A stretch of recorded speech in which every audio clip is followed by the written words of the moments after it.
In a tavern, some folks were chatting about a monster that looked human. One guy confirms the rumor, saying they call themselves the demon Racer. Then they mention that about 3 days ago in the city of Eldaria, 7 mages were found defeated. Because of that, the gossip going around is that this so-called demon race was behind it all.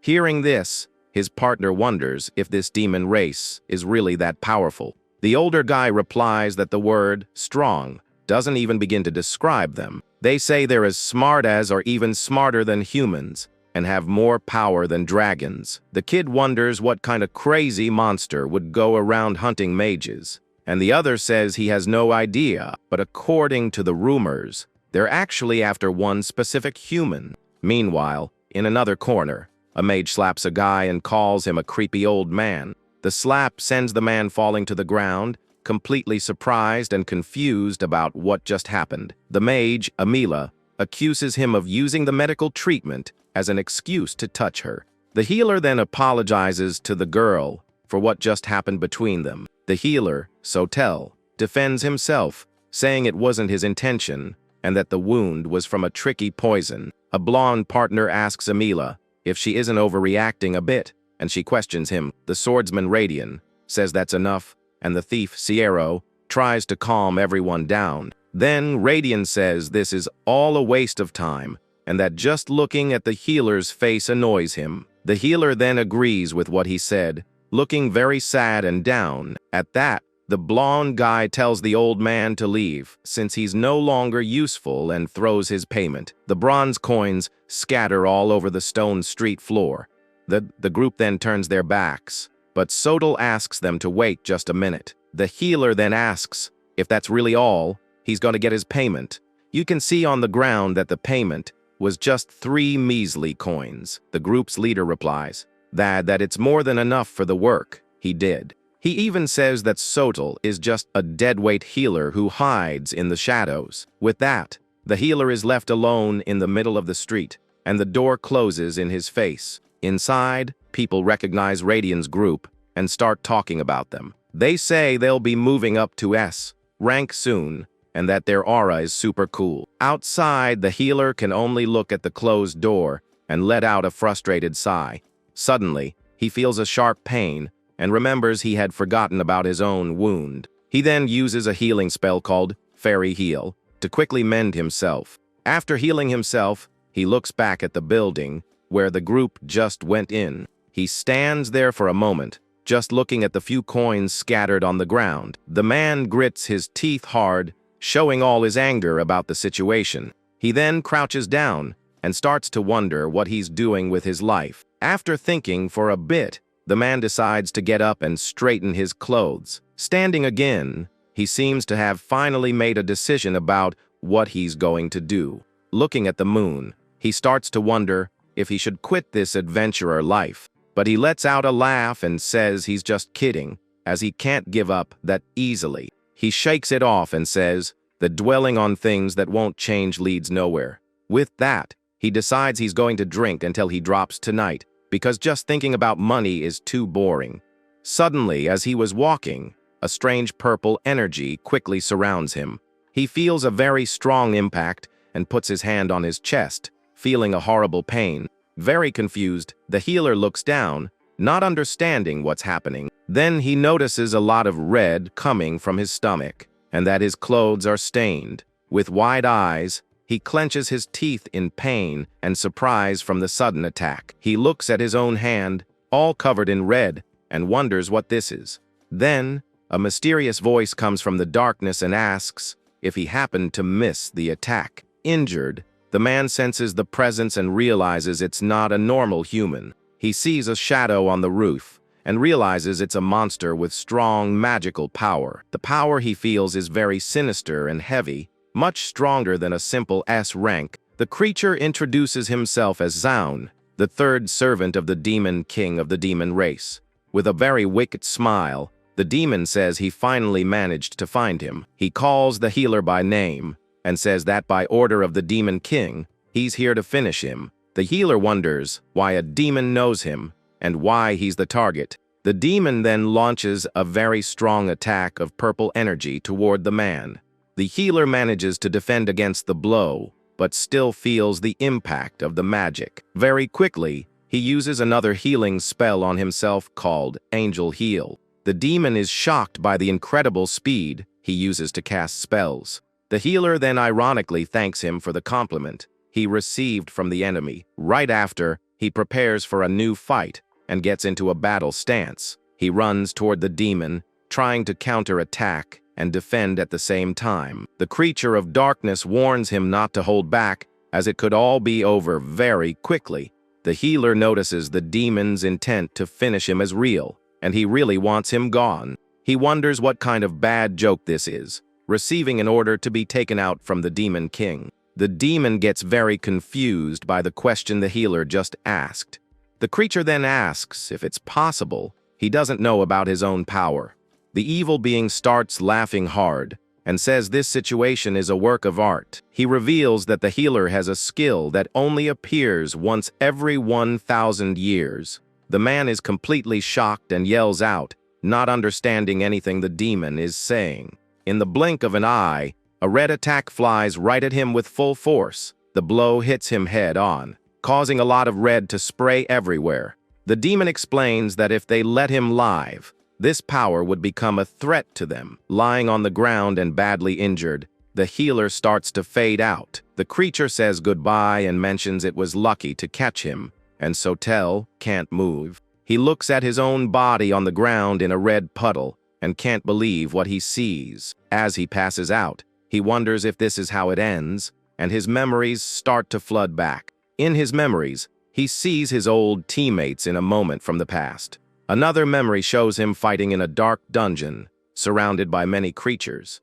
The faces of his former allies appear in fragments of memory as he fades away. In his memories, he sees his old group around a campfire while he was off to the side. The image of his former companions passes through his mind, their faces serious. Their cold, scornful looks are the last things he remembers. Even the thief, who seemed nicer, looked at him with indifference. The demon then watches his target finally fall to the ground, with no life left.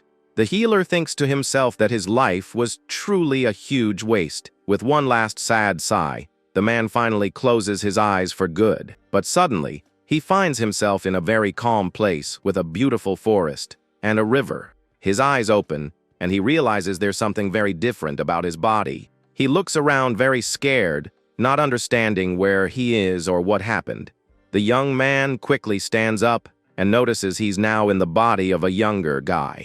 In a cold sweat, he tries to remember what happened before he got to this place. He notices his body is younger and his clothes are simple and a bit old. The place seems very calm and peaceful, unlike the dark street where he was. Looking at his own hands, he sees he has no scars or calluses from battle. He wonders what's happening, because he's sure he was taken out a little while ago. Getting closer to the river, he questions if he's come back to life, but thinks it's impossible. However, upon seeing his reflection in the water, he's completely shocked by what he sees. He wonders who that boy is, because the face in the reflection isn't his. At that moment, 3 men arrive, and one of them says in surprise that he's alive. The young man looks at them, not understanding who these people getting closer are. One of them says he could have sworn he looked done for yesterday, and that it would have been better if he'd stayed that way. The young man wonders if they're enemies, and realizes he needs to get his memories in order. The group's leader calls him Tyria, and tells him to get ready, because they're leaving. He then assumes these guys must be the companions of the body's previous owner. The man grabs him and asks if he's listening, and the boy asks who he is. The brute then asks if he got beat up so badly that he lost his memory. Angrily, the man threatens to rough him up to bring his memories back. Sotel realizes that the young Tyria's body is covered in marks and that his soul has possessed it. Without a second thought, the big guy lunges forward and tries to punch the boy in the face. But to his surprise, the punch is easily stopped before it reaches its target. With a very cold look, Sotel says that guy has no manners at all. The guys are scared by the change in attitude and wonder who this crazy person is. The group leader panics because he's sure that's not the Tyria he knows. Then the healer raises his hand and a green healing aura starts to surround him. He casts the Fairy Heal spell to mend the wounds on his new body. The partners are shocked, and one of them asks, since when he knew how to use healing magic. The young man replies that he's no longer the Tyria they knew in the past. The leader lets out a mocking laugh and moves to attack the young man once more. He yells at the boy not to get cocky, just because he suddenly got a little stronger. The leader tells them not to hold back and charges, shouting that he'll make him regret it. With a calm face, the healer thinks that it's been a long time since he felt this angry. At that, he gets ready to fight and decides to teach the guys a lesson to pay for the body. In a very fast move, the boy surprises the two guys, who can barely react. Completely in shock, one of the attackers' eyes go wide, not understanding the speed. However, before he could do anything, a firm hand grabs his face with force. Without mercy, the young man slams the brute into the ground with absurd strength. Leaving the enemy unconscious on the dirt, he calmly walks on and calls for the next one. Boiling with rage, the group leader charges forward, throwing a heavy punch into the air. But the attack is useless, as the healer dodges by crouching with great ease. Taking advantage of the opening, he counters with a precise blow right in the middle of the big guy's face. Stumbling back in pain, the guy tries to stay on his feet, while the young man compliments his resilience. Seeing all this, the third member of the group starts to break into a cold sweat. Completely panicked, picking up a staff from the ground, Sotel gets ready, and the chubby guy wonders what happened. With a dark and intimidating look, the young man asks if he wants to try his luck too. The coward can barely open his mouth and stammers, completely overcome by fear. Desperate, he points his finger and shouts that the boy was just a useless, dead weight. Sweating profusely, the guy keeps yelling that he always depended on them for everything. Gripping his weapon tightly, the healer smiles and says he used to hear that word a lot.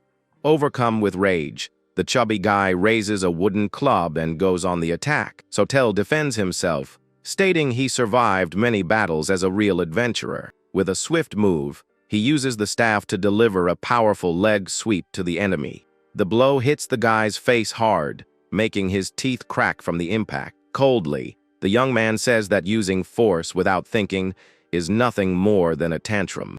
Being thrown far away, the attacker spits out red, and the young man says he's sorry. The heavy body slams into a tree, and Sotel concludes that he's too weak. Letting out a long sigh, the healer relaxes his posture after the fight is over. Seeing everyone down on the ground, he questions if he went too hard on the guys. He finds the body agile and strong, not understanding why this young man suffered so much at their hands. Surrounded by his green aura, the protagonist tries to understand how to use his old magic. Thoughtfully, he reflects on coming back to life and wonders what his next step is. Suddenly, something catches his attention, and he focuses his gaze, noticing something strange. Near his torn boots, there's a piece of folded paper lying on the grass.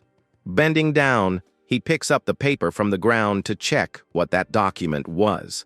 Reading the note, he discovers that Tyria was a swordsman registered as AF rank. With the sheet in hand, the young man decides he'll do a level test to understand the situation. With a more serious face, he remembers another very important detail. The image of the demon comes back to his mind, talking about his rare 1 in 1,000-year power. The adventure system evaluates attributes like strength and magic to determine someone's worth. Thus, this ranking defines a person's future, making many fight for better scores. Walking to the guild, he remembers he hadn't taken the test in years because he knew his stats didn't change. Arriving at the Adventurers Guild, the young man sits at a table to look at the document. He holds the paper firmly in his hands, focusing completely on the information on those sheets. Analyzing the first page, the young man decides to first see what the previous owner's stats are. The paper shows that Tyria was a low-level healer with almost all stats at F level. Confused, he notices the healing spells are the same as his, but he can't use attacks. Besides that, the divine prayer he knew very well is still locked due to a lack of stats. With this, the healer wonders if he can still use the ability mentioned by the demon. Turning to the second page, the young man is very surprised to find 2 new abilities. He then realizes that he somehow ended up gaining the skills Smashing Blow and Automatic Mode. Racking his brain, he recalls that this strong blow is usually for physical attack classes. But since he's focused on healing, he concludes he got it from hitting monsters so much with his staff. Reading about Automatic Mode, he figures this must be the ancient technique the monster was afraid of.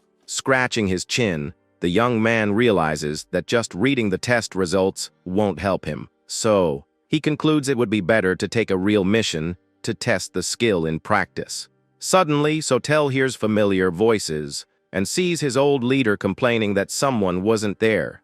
The group's mage walks by annoyed, grumbling about an old man who ran off without saying anything.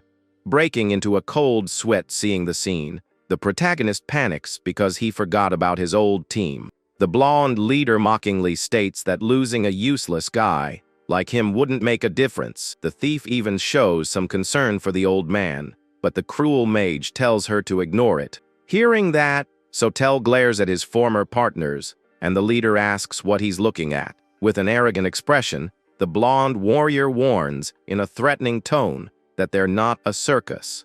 Keeping his cool, the young man just watches the mage pull the leader by the arm to leave. Seeing the trio walk away, the young man hears the mage insult his past life, saying he was disgusting. Alone on the wooden bench, he clutches the document in his hands, processing the tense situation.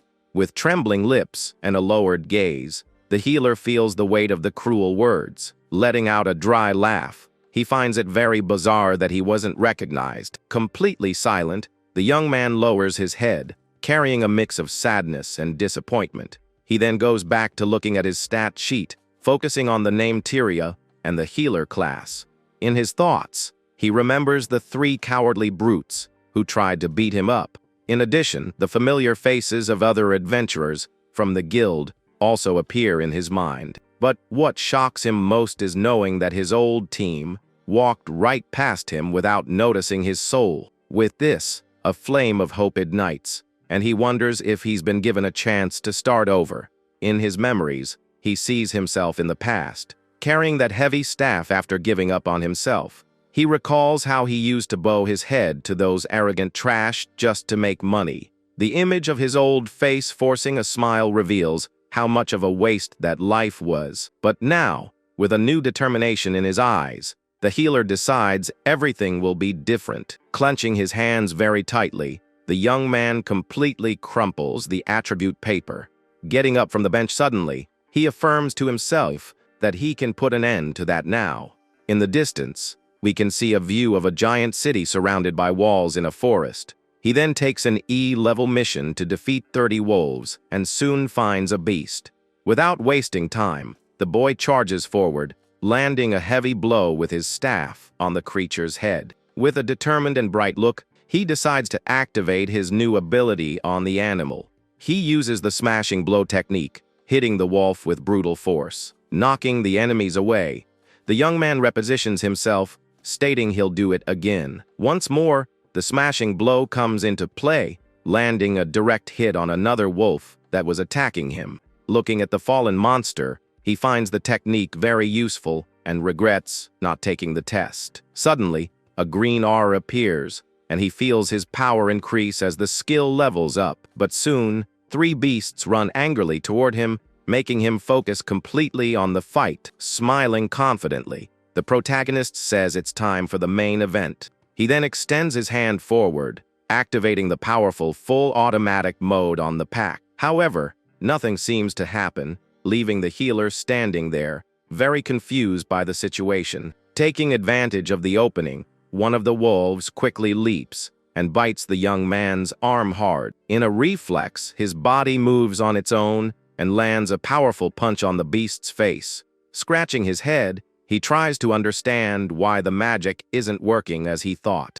Holding the test paper again, the young man remembers an important detail from the description. Reading carefully, he realizes that the technique works automatically and affects allies. Determined to find out, He watches another fierce wolf approach and braces for impact. With gritted teeth, the boy lets the monster bite his arm to see the technique in action. The attack hits the flesh, causing a lot of red to spray all over the forest floor. The wild beast opens its bloodied mouth, showing all its aggression. Surrounded by green light, the young man finds it incredible as the defense and healing bonuses nullify the damage. He notices his attack and magic stats increase on their own, making automatic mode powerful. Remembering the demon, the healer finally understands why those creatures wanted him gone. Overflowing with power, he realizes that by using this, he can get stronger and stronger. With a sharp and bright look, the protagonist discovers that this ability was already active. He swings through the air, hitting another wolf, and realizes the power was always there, but he never noticed. Since he only used to fight high-level monsters, it was impossible to feel the effects. Treading lightly, he feels his body float, as if he had wings while taking down another beast. His reflexes are so sharp that the wolf's movements seem to be in slow motion. Slicing through the beasts with great skill, the young man understands all this agility comes from the magic. After a few moments, several bodies of defeated wolves are already piling up on the forest floor. Clutching the attribute sheet in his hands, the young man reflects on everything he's discovered. Admiring the forest, he thinks it makes sense that the Demon King feared automatic mode so much. Holding the dirtied staff, he thanks fate for bringing him back and giving him this chance. With a smile on his face, he shows his determination to change everything and enjoy his new life. Arriving back at the walls, the adventurer observes the city's hustle and bustle during the day. Carrying a giant sack on his back, the healer notices he got a little too carried away with the hunt. With an awkward smile, he calculates that he ended up hunting triple the amount requested in the mission. Back at the Adventurers Guild, the protagonist comes across some members chatting. A young man wearing gloves gently holds the hand of the receptionist at the counter. The brown-haired adventurer smiles confidently while trying to flirt with the young Rosa. The receptionist with braids smiles awkwardly, trying to refuse the guy's offer, but the warrior keeps insisting on his pickup line as our protagonist enters the guild. Carrying his giant sack, the healer approaches the counter and interrupts the pair. Immediately, the girl quickly pulls her hand away to get away from the adventurer. Ignoring the two, the newcomer throws the heavy bag on the table, making the other guy huff. Seeing that, the receptionist is completely surprised by the enormous size of the package. The impact of the bag makes a loud noise, leaving the woman even more confused. With a doubtful expression, the boy asks if he did something wrong. The sacks piled on the counter are so huge they almost block the view between them. Being very short, the woman can barely see over that mountain of items. Extending his arm, the protagonist hands over his mission sheet, saying he's here to report his work. Analyzing the document, she reads that it's a simple E-level hunt for 30 wolves. In that instant, the employee's expression changes, and she focuses her gaze, noticing something strange. Scratching his head, the hero apologizes as he opens the bag, displaying dozens of fangs. Keeping his cool, he confesses that he got carried away and hunted a larger quantity. Around them, the guild members break into a cold sweat, whispering if that kid did this alone. Noticing the silence in the place, the hunter asks hesitantly if bringing so many items is a problem. However, the girl breaks into a beautiful, radiant smile, complimenting the young man and congratulating him. Hearing this sincere compliment, our protagonist is quite surprised and speechless. Excited, she says she never imagined a healer doing this, and he thanks her happily. Admiring her joy, the young man recalls how in his past life, he was treated like trash. The image of his old body appears, showing an old, tired face that barely smiled. Closing his eyes calmly, he feels the peace of the moment, noticing how good youth is. But the good mood is soon broken when the meddlesome guy crosses his arms and tells him to leave. Looking our hero up and down, the arrogant warrior asks if he's some kind of newbie. Maintaining a bored expression, the mage just agrees, saying he's a rookie adventurer. The rival then starts laughing, praising the boy's courage, leaving our hero confused. Pointing his finger, the big guy claims a useless healer would never hunt all that. Sighing out of pure boredom, our protagonist focuses his gaze and asks what his theory is. With a mocking smile, the rival suggests the newbie just bought the materials. Turning his face in disgust, the hero whispers that he wouldn't gain anything by spending money. Letting out an annoying laugh, the adventurer puffs out his chest, saying the boy is too weak. Trying to impress the woman, the fighter shows off his muscles and says he does missions alone. Seeing this secondhand embarrassment, the beautiful receptionist can only manage an awkward little laugh. Watching the silly scene, the young man understands the big guy just wants to hit on the poor woman. The bully provokes him, demanding an answer, but the healer states he got everything himself. Getting annoyed, the rival hits the sack and shouts that a support mage doesn't defeat wolves. Holding his wooden staff, the hunter calmly confesses that he doesn't use magic. Then, he grips the wooden staff firmly, saying he just clobbered them with it. At this, the big guy makes a face of pure mockery, finding that answer to be a huge joke. Laughing loudly, the rival leans on the sacks, calling the young man a funny brute. Seeing the scene, the hero sighs in disappointment, realizing the brute won't believe him. But the arrogant warrior doesn't like the newbie's expression, demanding a bit of respect. Turning his back, the healer warns that they'll never see each other again and decides to leave. Being ignored, the cocky fighter clenches his fists, trembling with rage at the attitude. Losing his cool, the coward charges forward furiously, yelling at the young man not to mess with him. In that exact instant, a bright aura appears, and the protagonist's gaze changes completely. The heavy punch hits the hero's face head-on, causing a strong impact on the counter. However, the one who ends up taking the damage is the attacker himself, who recoils, feeling pain in his hand.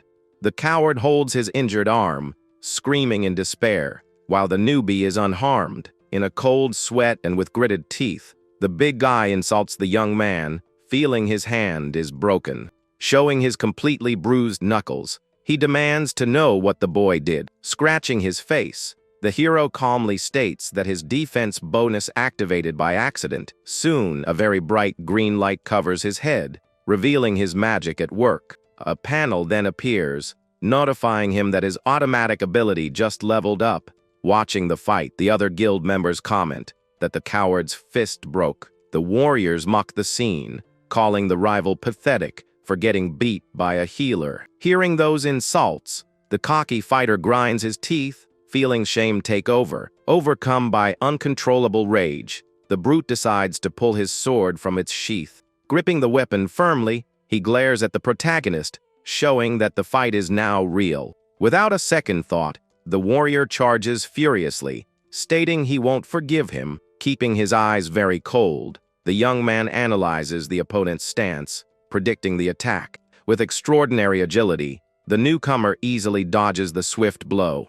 Focusing his vision, the mage perceives every little movement of the enemy to predict the next step. Evaluating the swordsman's grip, the protagonist notices a horizontal slash is coming. Leaning his body back, the young man escapes the sharp blade that cuts through the air in front of him. Seeing it all up close, the young man is amazed, realizing he can react to everything. He realizes his brain and muscles are working together thanks to the passive healing magic. Taking a light leap backward, the healer maintains a calm posture in the face of danger. The old adventurers watch in shock, praising the absurd reflexes of the new member, boiling with rage for being embarrassed. The fighter threatens to take his opponent's life. With that, he thinks about showing the true weight of those harsh words, he said. Clenching his own fist, the mage decides it's finally time to counterattack. Seizing the opportunity, the young man advances at a surreal speed, closing the distance quickly. Leaving the opponent completely confused, the hero appears in his face, ready to strike. Desperate, the warrior swings his sword, demanding respect while trying to protect himself. But with a very quick move, the mage ducks, passing under the blade. Focusing energy into his arm, the protagonist prepares a brutal punch aimed at the stomach. The young man readies a powerful punch as his opponent charges with the sword. With a dark look, the hero focuses entirely on the opponent, showing he's not messing around. At that moment, the young man's iris glows an intense blue, showing his power. Facing the rival, the mage asks him not to hold any grudges for what's about to happen. Then, with great agility, the healer dodges the fatal slash and lands a punch to the chest. The impact of the protagonist's hand is brutal, sinking with great force into the aggressor's face.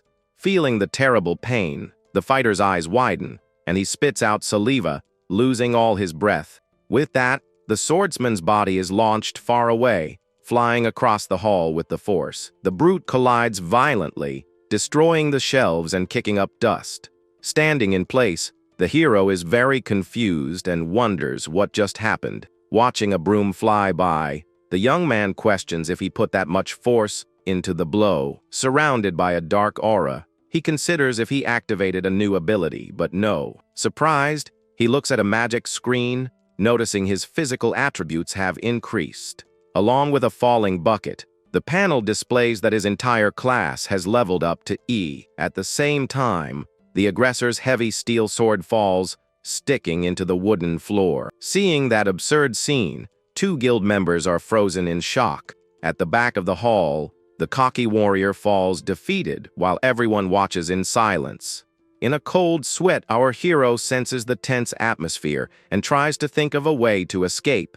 Scratching his head, the healer feigns nonchalance and asks if the poor guy on the floor is okay. Sitting on the ground, the injured guy holds his stomach, feeling the punch. With his hand on his hip, the adventurer maintains a confident posture in front of everyone. The receptionist is very shocked, while the nearby warriors give an awkward laugh. Trembling with rage, the brute mutters insults, feeling humiliated in front of them. Unable to bear the shame, the coward quickly tries to get up to flee the commotion. He then runs desperately past his colleagues, who remain standing still. Seeing the guy run away, our protagonist smiles in relief as the veterans approach. Then a blonde warrior comes walking with open arms, praising the young man's attitude. The older guy puts his arm around the boy's neck in a friendly way, saying he did a great job. Laughing heartily, the man states that the proud aggressor will never set foot in the guild again. Messing up the young man's hair, the warrior continues to praise him while the mage tries to get away. At that moment, the beautiful receptionist approaches the group, calling our hero's name. With a sweet face, the young woman thanks him for his help and apologizes for causing trouble. But the boy shakes his head, saying it wasn't her fault, and she doesn't need to worry. Even so, the receptionist lowers her gaze, still feeling a certain weight in her heart over the fight. With a big smile, the hero calms the woman down, confessing he just wanted to teach him a lesson. Hearing those sweet words, the woman is quite impressed by the healer's courage. She then gives a beautiful and sincere smile, thanking him once again for being her hero. Around the counter, the veterans start talking to the newbie, welcoming him to the guild. Later, the sun begins to set, illuminating the beautiful streets of the medieval city. Leaving the building, the young man takes a deep breath, feeling the cool afternoon wind on his new face. Walking through the city streets, the young healer calmly passes by a resident. The hero reflects on the crazy day where he was taken out and came back to life, accepting a mission. With a slightly tired expression, the young man sighs, feeling the weight of the last few hours. Then he looks up to admire the beautiful sky and confesses that the craziness was fun. In his thoughts, the mage remembers his past life, fighting for decades without improving his magic. Raising his hand against the sunlight, the adventurer realizes that maybe he was limiting himself. Stretching his arm forward, the protagonist concludes that living in this new body is a good idea. But he soon notices other adventurers passing by and remembers visiting the city months ago. With a calm smile, the healer clearly remembers that difficult time with his old team. In his memories, the group was starving after falling into a monster nest and having a terrible day. The memory shows the young mage falling exhausted face, first on the ground while his allies watched. Even though he was very tired, the young man held his staff, stating he was going to eat a lot. However, The scene reveals his allies devouring a lot of meat, while only vegetables were left for the young man. At that, the healer ate the leaves very sadly while envying the meat on the table. And to make matters worse, the group's mage gave him only a tiny piece of meat as a handout. With that, the hero remembers that even that leftover food gave him indigestion. Back in the present, the young man raises his fist excitedly, feeling he can eat anything now. Observing the horizon with a focused gaze, the boy starts to question the situation. Walking backward, he decides to ignore the doubts, as thinking about the past doesn't help. Then the adventurer finally reaches his destination and pushes open the wooden door of his home. With a confident smile, the young man enters the room, planning to get everything ready to travel in the morning. The view then focuses on an old brown leather bag left on the wooden floor of the room. Sitting on the floor, the healer carefully organizes his clothes, finishing everything up. Very excited, the mage confesses he feels exactly like a child before a trip. Looking at the scattered vials and potions, he notices the supplies are almost ready. But soon, the hero grabs his own leg, realizing a terrible problem with his pants. Touching his shins, the young adventurer understands that this new body is much taller. Standing in the room, he scratches his head, seeing that his old clothes no longer fit this body. Pulling at the tight fabric on his chest, the young man decides he'll need to get new clothes. Suddenly, a huge metal pot appears, boiling intensely over the stove fire. Wearing thick gloves, the cook removes the hot pot, letting out a surprised grunt. Opening the lid, the boy reveals a very bizarre purple soup made with herbs and pure magic. Showing a smile, he remembers that this strange food was actually toxic. Stirring the purple liquid, the young man states that the color is terrible, but guarantees the effects are good. At that exact moment, the wooden door of the house is kicked open with force, causing a loud noise. Completely in shock, the owner quickly turns around, seeing pieces of wood flying. With his face covered in a cold sweat and a lot of anger, the maid shouts, wanting to know who broke in. Suddenly, a huge white, furred wolf leaps right onto the protagonist's chest. The wild beast opens its mouth fiercely, growling right in the young man's face as he tries to hold it back. Showing its sharp fangs, the creature lets out an extremely loud bark in the room. Confused, the young man wonders what that dog is doing inside his house. A strange red mist then appears out of nowhere, surrounding the young man and the large animal. This dark mist then materializes into a bizarre creature with claws and red eyes. Still hugging the wolf, the hero is stunned to realize the mist has turned into a monster. With a furious expression, the young man holds the animal in his arms, preparing to fight. Facing the red monster, our hero wonders where this creature came from. The creature attacks with a swift blow, but the mage dodges at the last second, protecting the animal. The adventurer kneels, annoyed, while the wolf stretches on the floor, wagging its tail. Getting a close-up on its eye, the animal seems very calm about all the chaos. Filled with rage, our hero shouts that his day is just one disaster after another. Looking up, the animal lets out a small whimper, as if worried about its owner. The mage then looks at the animal and promises he will protect it from that creature. Touching the animal's head, the young man notices it has some scratches on its back. Without a second thought, the healer activates his angelic healing magic to help his friend. In seconds, the animal feels completely renewed and stretches on the floor contentedly.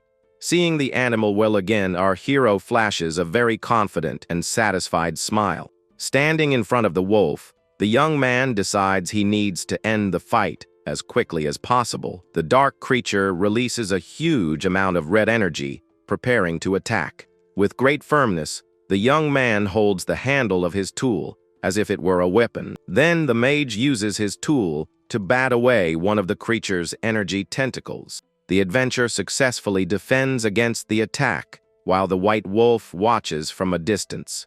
With a very serious expression, our hero seems to be analyzing the enemy's attack. The huge creature then leans forward, preparing a devastating attack on the young man. Annoyed, the mage attacks with full force, yelling that the monster is acting like it owns the place.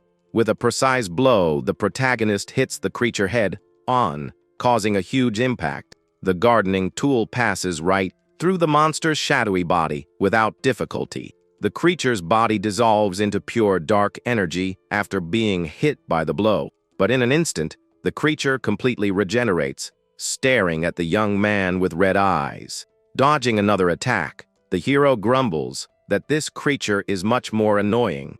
He realizes he's going to get tired, but also starts to feel a strange sensation in the air. Without giving him time to think, the dark creature lunges at our hero once again.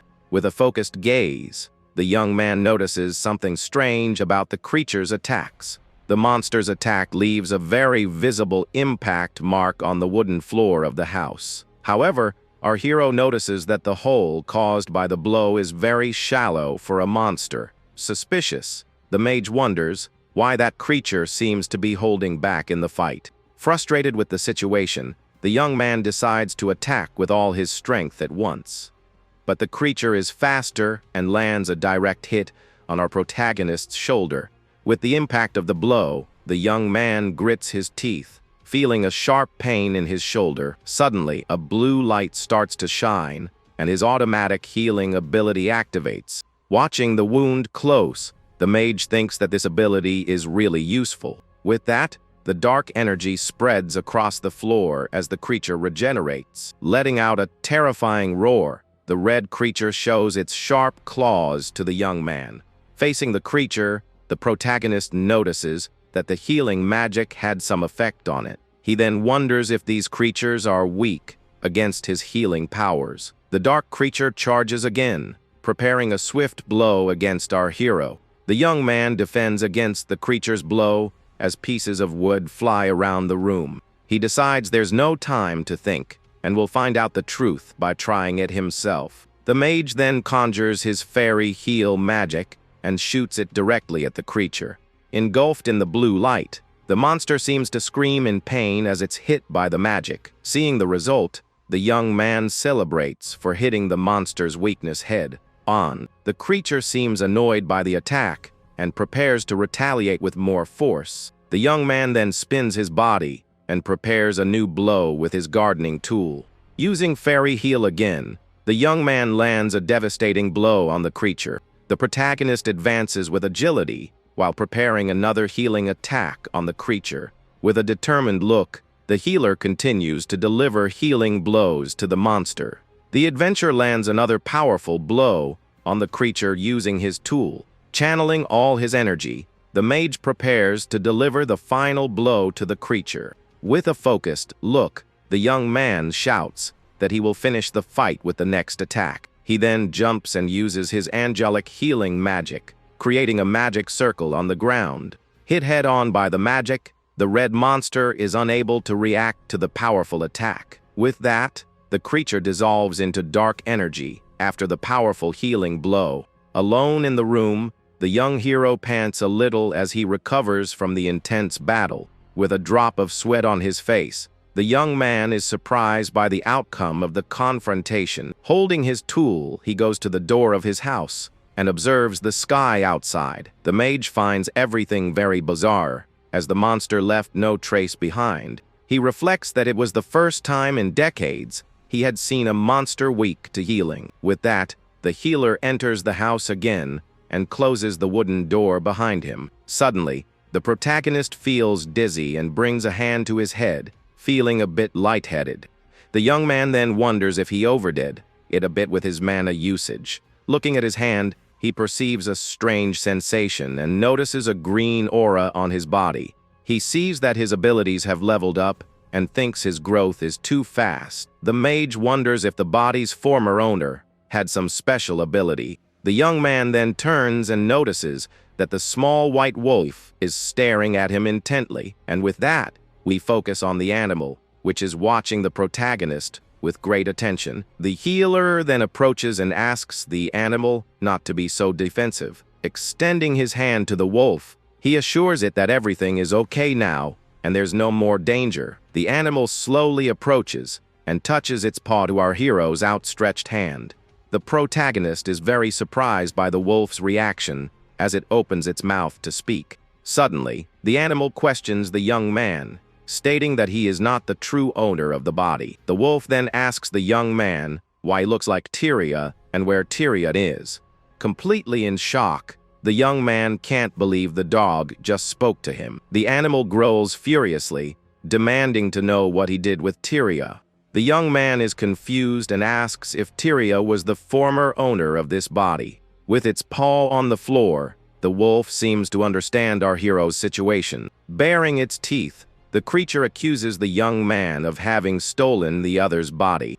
Desperate, the young man tries to explain himself and denies having stolen anything from anyone. But the animal doesn't listen and lunges forward to attack the protagonist. The two get into a fighting stance, facing each other in the middle of the destroyed room. The young man cries out in pain as the beast lunges and bites his arm with great force. The animal's sharp fangs sink into the young man's arm without any mercy. Despite the pain, the hero faces the creature with a very determined and serious look. Suddenly, the animal seems confused by something and stops attacking the young man out of nowhere. The young man holds the creature, which continues to bite his arm with great force. The wolf then lets go of the hero's arm and starts to feel sick for no apparent reason. The animal then puts its paw on its belly and complains of a stomach ache. The healer remembers that the creature had a wound on its stomach before. With its tongue out, the animal reveals that it was actually very hungry. The young man makes a deadpan face, realizing it was all just a misunderstanding. With no choice, the young man offers his purple soup to feed his new friend. With his arms crossed, the hero watches the animal devour its meal. The wolf is amazed by the soup and says it feels full of power now. The young man notices that the animal suddenly started speaking more clearly. He then asks if it's okay for a normal dog to eat that kind of soup. The creature replies that it's not a dog and tells him not to worry. The young man looks at the animal with a suspicious gaze after that answer. The hero remembers that despite its gentle speech, the creature bit him hard. The wolf apologizes for its rudeness and says it was just a little shaken. The young man asks what "complete" means, but the wolf says he will know one day. The young man then decides to change the subject and asks the animal another question. He asks why the wolf was with the body's former owner. The wolf reveals that the body's former owner was a child chosen for a reason. Its former mission was just to protect and watch over that boy all the time. The hero then questions why the animal is no longer sad about the loss. With a calm smile, the creature agrees with the young man's observation. It states that this was unfortunately that child's destiny from the beginning. The young man laments the fate of Tyria, who was only 18 years old. Given this, the wolf decides its new mission is to guide our protagonist. The hero grumbles upon hearing the word "complete." Once again, without understanding anything, he gives up on asking about it and questions about the monster from before. The young man says he's never seen a monster made of mist and weak to healing. To the young man's surprise, the wolf also doesn't know much about the creature. It explains that it was attacked when it went out to look for Tyria, who had disappeared. The healer complains that demons and strange monsters are appearing out of nowhere. The wolf becomes curious at the mention of demons and asks if the young man knows them. In its thoughts, the creature wonders if they have finally made their move. The animal falls silent for a moment, looking very thoughtful and serious. The hero realizes the wolf isn't going to answer and decides to drop the subject. With a grunt, the young man picks up the white animal and lifts it into the air. He says that since everything is resolved, the wolf can now go home. The young man then reveals that he will start a journey the next morning. The young man states that destiny doesn't matter because this is his second chance to live. Contradicting the young man, the animal decides it will accompany him on that journey. It explains that it couldn't face Tyria if it abandoned our hero. The healer complains that he doesn't need a guardian and wants a free journey, but the wolf insists it needs to stay by his side if the demons appear. The animal then starts to glow, assuring him that it is much more useful than it seems. The protagonist is completely shocked by the bright light emanating from the wolf. Suddenly, the animal grows and introduces itself as Gracia, a messenger from the heavens. The young man grits his teeth while holding on tightly to the back of the enormous wolf. His eyes widen in surprise at the animal's sudden transformation. Gracia then leaps into the sky and starts flying over the city with the hero. Looking down, he sees the people of the city living their peaceful lives. He observes a man working while magical dust glitters in the air. Gracia says that if the hero has a goal, he can use it to achieve it. The two continue to fly through the skies, observing the city from high above. The protagonist observes the horizon with a thoughtful and determined look. He reflects on the word cues that his new companion just said.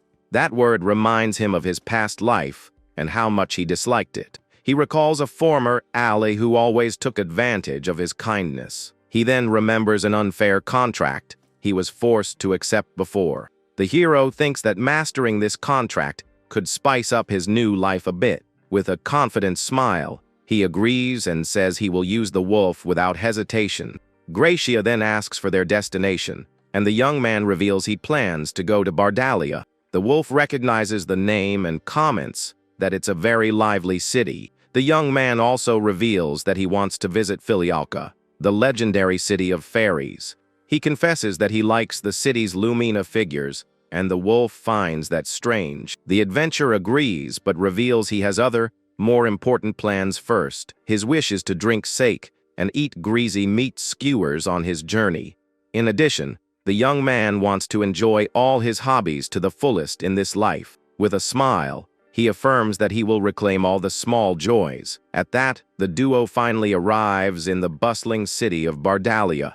The cobblestone streets are filled with people walking and talking. The protagonist walks through the local market, observing the surrounding stalls. Gracia, who has returned to normal, comments that the place is full of life and energy. The young man agrees with a smile and says the place is more bustling than where he used to live. He then reveals that he wanted to stop by Tyria's house to pick up some clothes. But Gracia warns that time is short, and they can't afford to waste it. He even suggests the hero use fur, but the young man replies that he's human. With a teasing smile, the animal asks why its companion is so sad.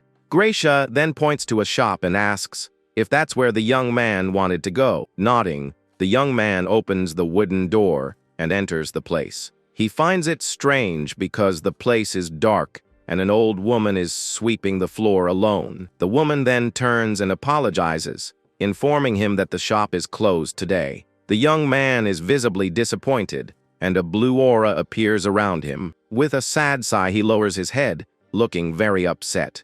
The old woman apologizes again and explains that the shop won't be able to open for a while. Surprised by the information, our hero looks up and questions the woman. She then reveals that they can no longer go to the pasture where the animals live. The scene shows some huge animals grazing peacefully in a green field.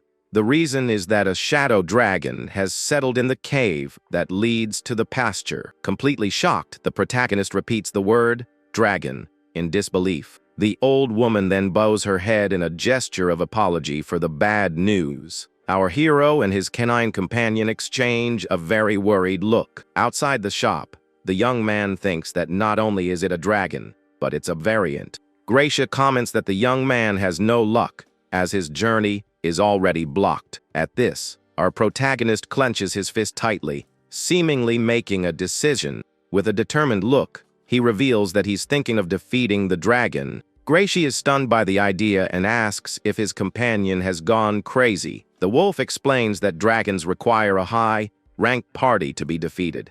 But the hero raises his fist and shouts that it's human nature to want something forbidden. Gracia is completely stunned by his new companion's absurd confidence.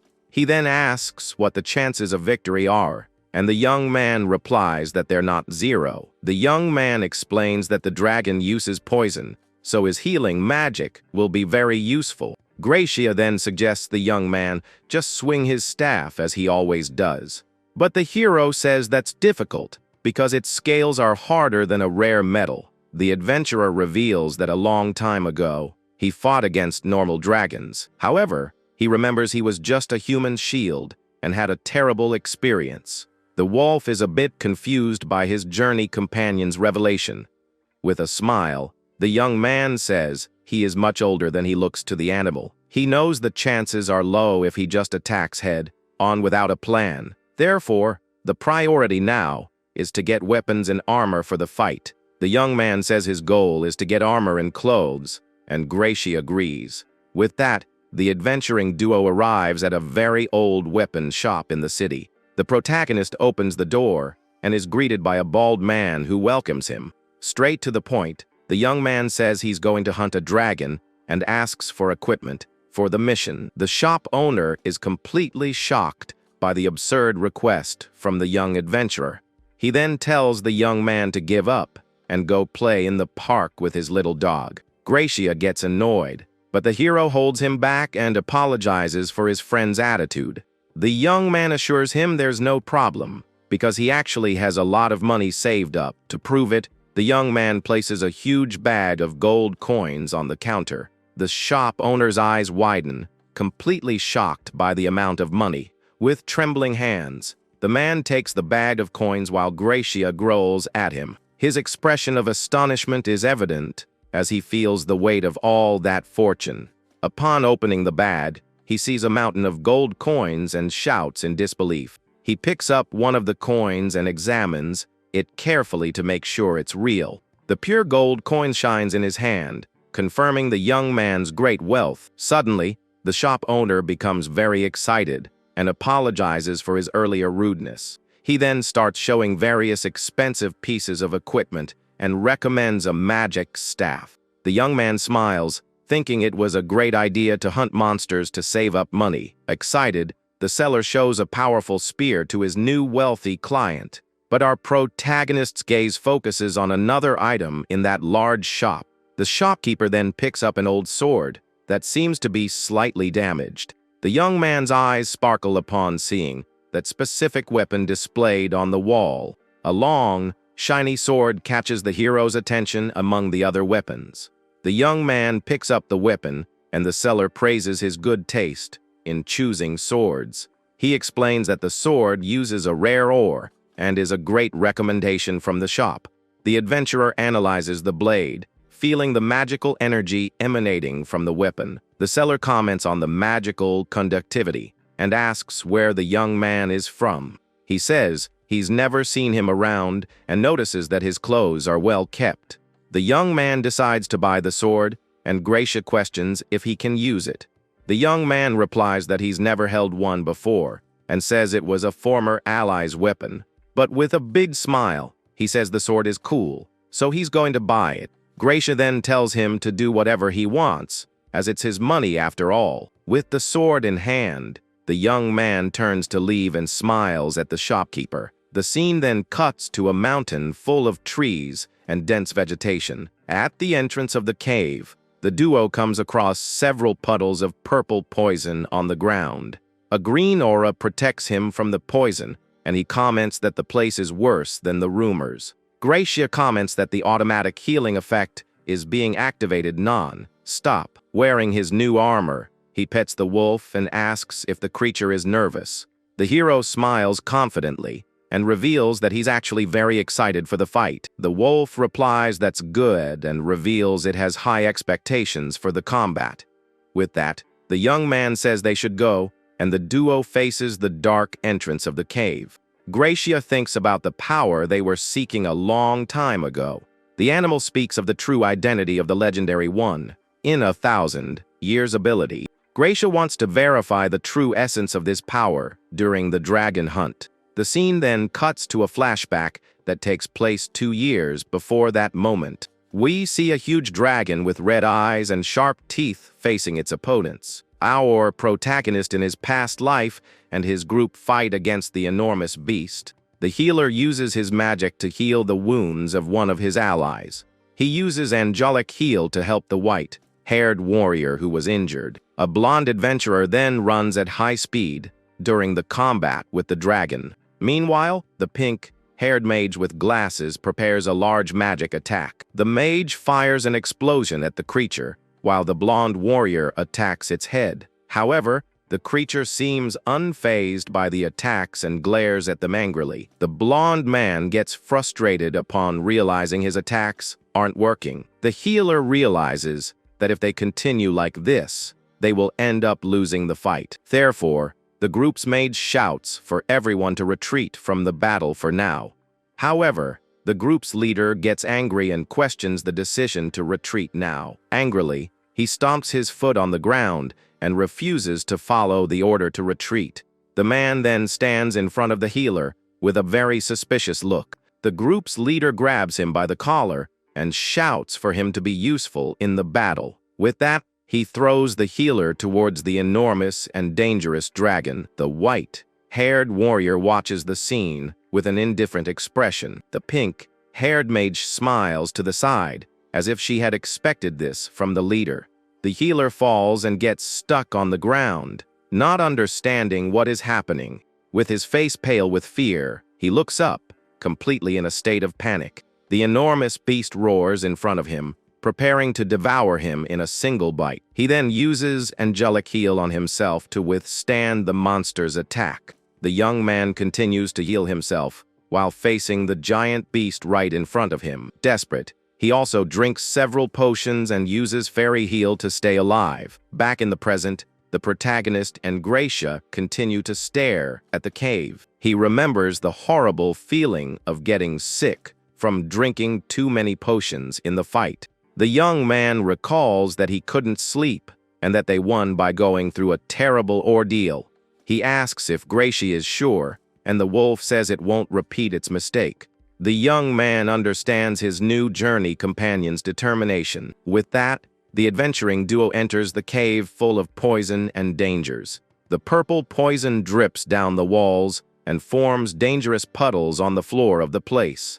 The hero comments that it's getting hard to breathe, and his friend agrees with him. The wolf says the dragon's magic is stronger and complains to its companion, but the young man calms him down and says that the healing power is also protecting him.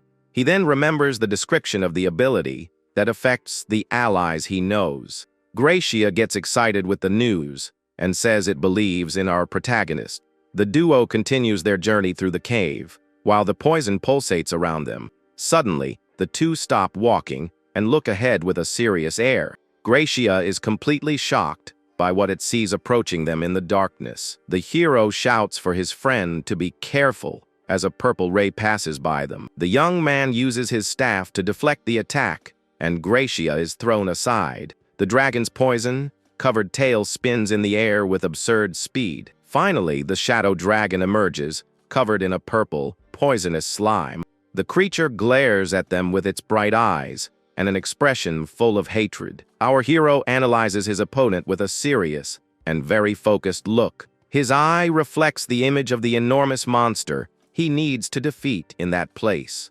The monster then attacks again with its tail in a devastating blow. The tail's strike hits the ground and causes a huge explosion of white energy. The young man grunts in pain as he is hit by the shockwave of the large attack. With a forced smile, he realizes that relying only on automatic healing is tough, so he decides to use fairy heal to recover his strength faster. He is surprised by the spell's effect, which is better than he imagined. The dragon then praises the young adventurer's ability to survive the attack. With that, our hero grips the hilt of his new sword, ready for a counter-attack. With a smile, he says that something of this level won't stop his new beginning. The dragon then swings its poisonous tail and launches another powerful attack. Gracia is shocked and asks what he intends to do with that sword. The young man then runs towards the monster and prepares for the big attack, but instead of cutting, he hits the dragon's body with the flat of the blade.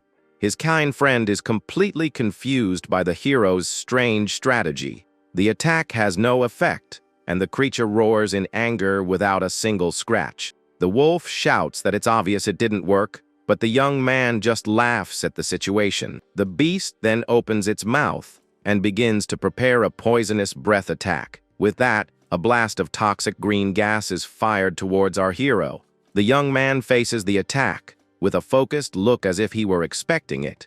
In the blink of an eye, he is completely engulfed by the cloud of deadly poison. Desperate, Gracia shouts its companion's name, who has disappeared into the smoke.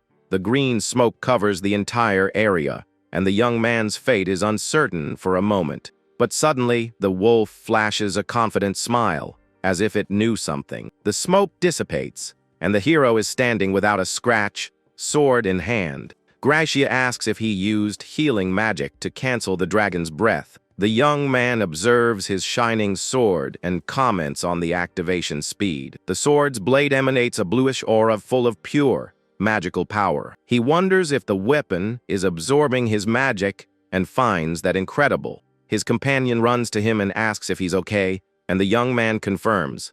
Without wasting time, the creature lunges again with its sharp claws. The hero defends against the attack using his new sword, which glows with power. Gritting his teeth, the young man tells the dragon to calm down, because it's being too wild. He is pushed back by the force of the blow, but manages to stand firm. Suddenly, the image of a skilled swordsman appears in his mind. The image shows the agile and precise movements of that mysterious warrior. He observes the combat stance and the way the man holds the sword. His eyes widen in surprise as he understands what is happening there. With a quick move, he perfectly imitates the blow he just saw.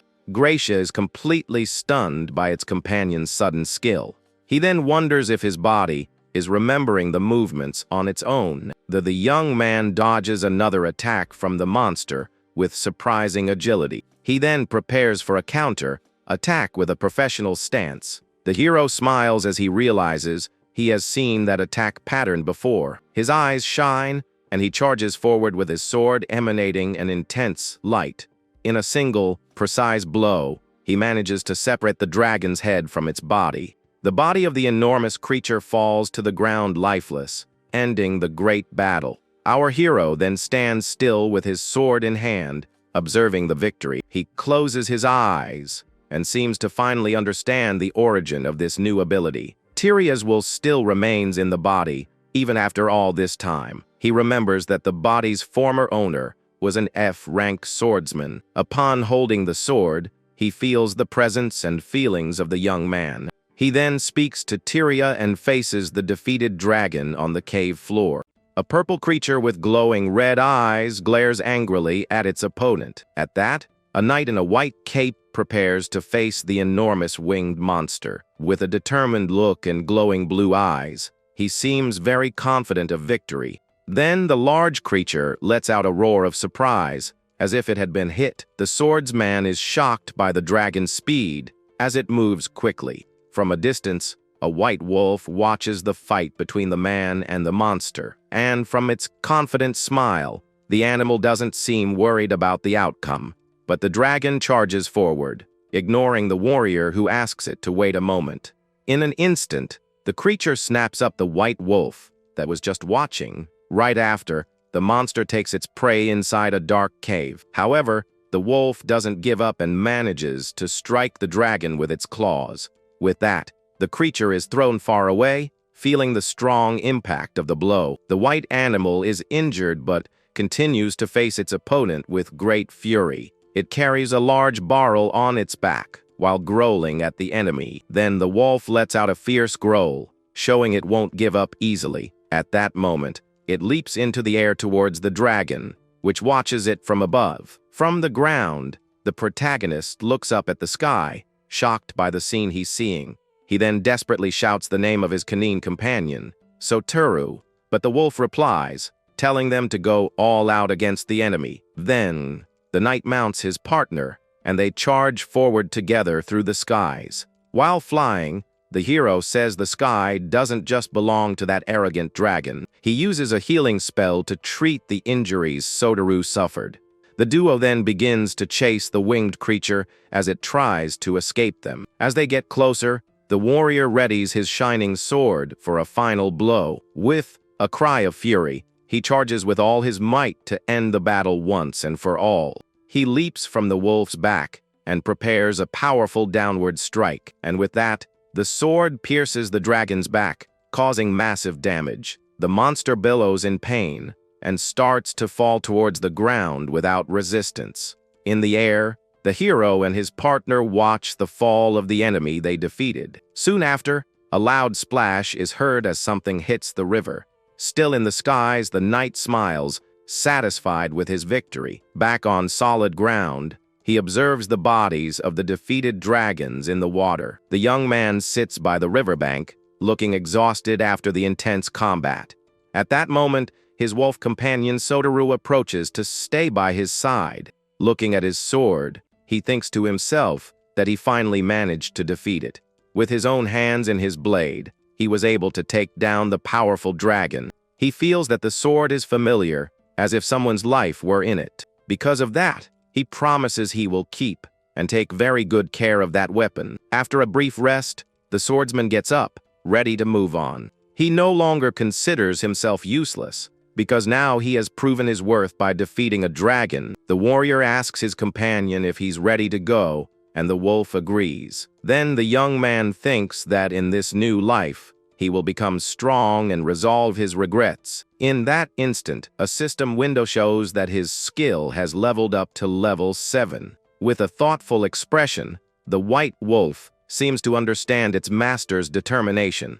A ghostly image of another man overlaps with the hero, showing his past life, with a slight smile on its lips. Soteru seems to have a plan in mind to help. Therefore, the animal decides that from now on, it will do something very important. It then says it will guide the warrior so he can clear Tyria's regrets. With a determined look, the wolf thinks it needs to start its own preparations. Meanwhile, in a distant city, night falls over the quiet houses and streets. A cloaked being observes the village from above, holding a sphere of blue energy. Through the orb, he sees the image of the protagonist and his wolf, who defeated the dragon. The mysterious figure comments that humans aren't so bad, but something bothers him. Angrily, he shatters the sphere into several pieces, revealing he's on the roof of a house. His wicked face smiles as he says he's a little annoyed with the situation. Far away, the city continues its calm night under a purple sky full of stars.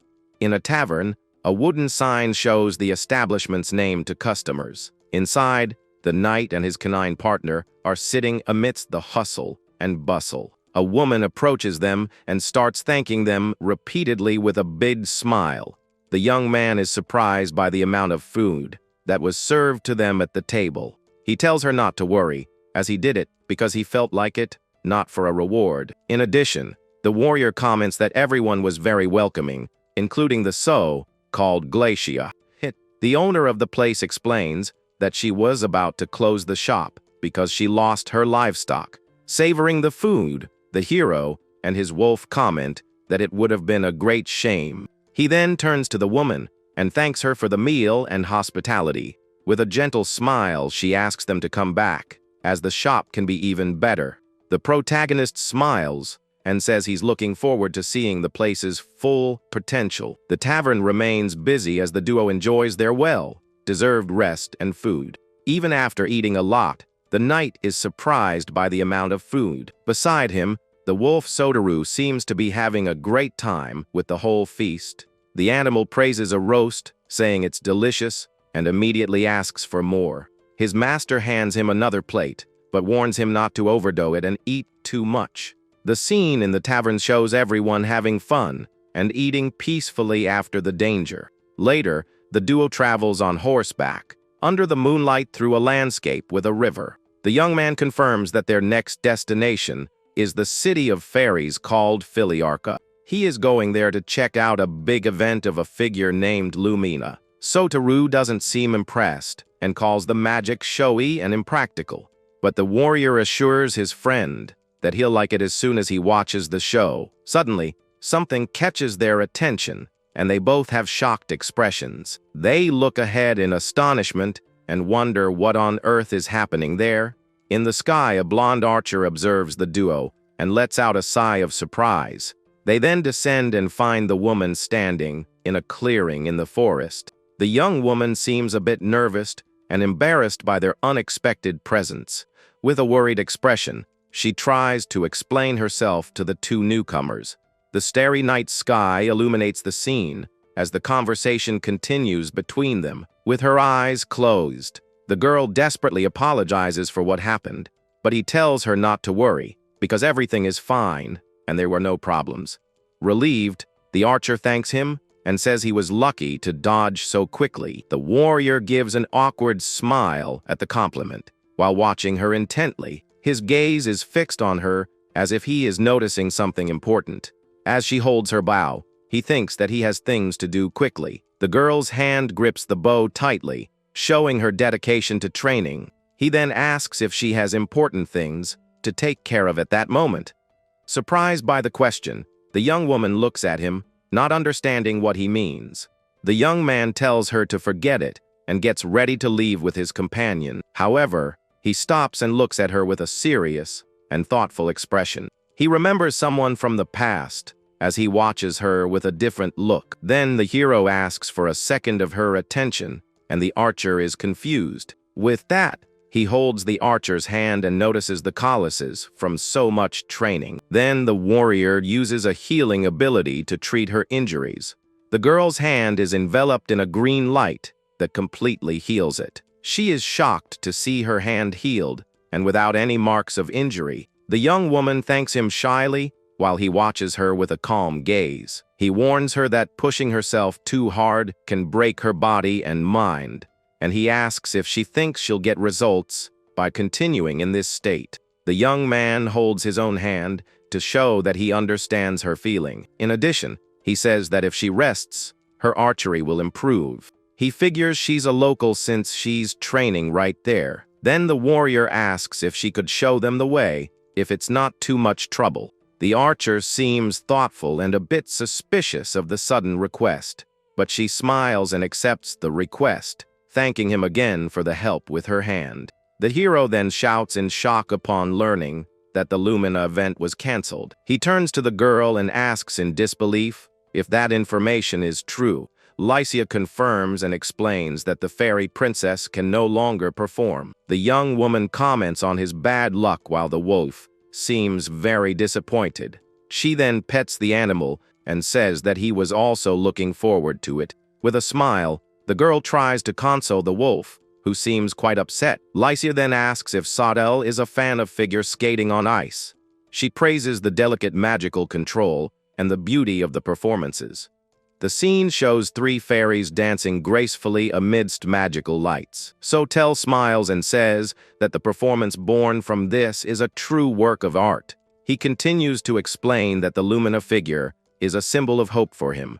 The young man reveals that he identifies with athletes who gave up because they weren't good at magic. No matter how much he trains, he says he can't master offensive spells. The archer is surprised by his revelation and seems to understand his situation, but seeing others shine on stage gives him courage and saves his past self. Lycia is impressed and comments that he speaks with wisdom beyond his years. With a smile, she reminds him of his own words not to be in any rush. He smiles back at the young woman and agrees that she is absolutely right about that. As they walk, he asks why Maris can no longer perform in the event. The warrior listens attentively to the explanation with a very serious expression. The truth is that the fairy princess has been struck by a mysterious and serious illness. Apparently, no ordinary medicine can cure her, and she suffers greatly on the ground. To create the cure, they need materials from a special and rare monster.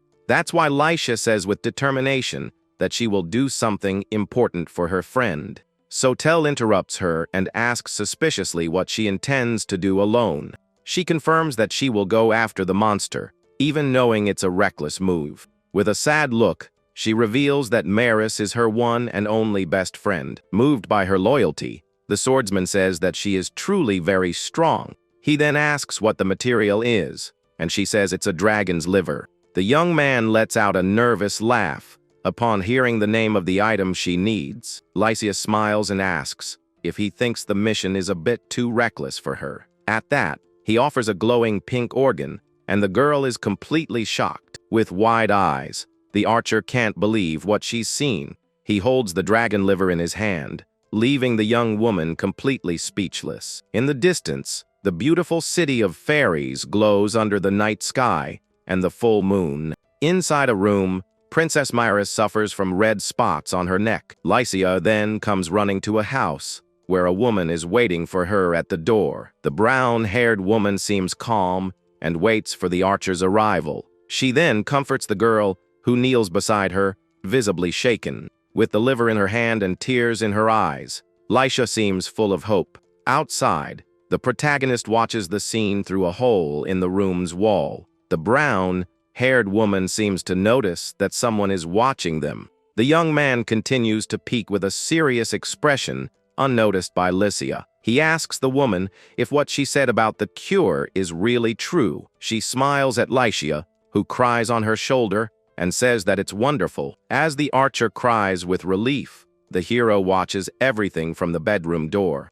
With a thoughtful look, the warrior seems to be trying to understand the situation. The woman casts a discreet glance in his direction while consoling the young woman. Lycia then asks hopefully if that will really be able to save Myris. The woman assures her it will save Myris without fail, and Lycia thanks her, relieved. She then turns to the protagonist and asks if he got the liver by chance. With a suspicious smile, the woman looks at him as if she doesn't believe the story. The warrior remains silent, and his expression changes to one of surprise and alert. A drop of sweat runs down his face as he realizes something is strange. His eyes widen with the sensation that takes over his entire body. He wonders why his automatic ability activated outside of combat. Suddenly, everything around him starts to move in slow motion, and he doesn't understand. The hero then realizes that the woman is transforming into a dark being. Behind her, the image of a giant red skeleton with a smile appears. The woman turns to him with a shocked and surprised expression on her face. He glares at her with a serious expression, ready for any kind of attack. Lycia, who is beside the bed, turns and calls the swordsman's name. With a smile, she tries to calm him down, telling him not to worry about anything. The archer continues to praise the doctor, saying she is popular with the children. Sotel watches her with a serious expression as Lycia kneels beside the bed. The wooden door to the room closes, and silence fills the air. The protagonist and the archer watch the fairy princess lying sick in bed. Lycia then gets up and asks the woman if she has prepared the medicine yet. The doctor holds a vial with a red liquid and shows it to the girl. She guarantees that as soon as Myris drinks the potion, she will get better immediately. The fairy princess continues to lie in bed with the red spots spreading. The hero then asks the woman to list the ingredients of the medicine for him. He looks at her with a suspicious gaze as he waits for her answer. With a smile, the woman begins to list the ingredients of the potions she prepared. She mentions several items, and Lycia is anxious to give the medicine to her friend. The woman approaches the bed and prepares to give the potion to Myris. But before she can, the warrior stops her by grabbing her hand. He says that even he knows what that potion she is holding is. Then he reveals that the liquid is actually a deadly poison for humans.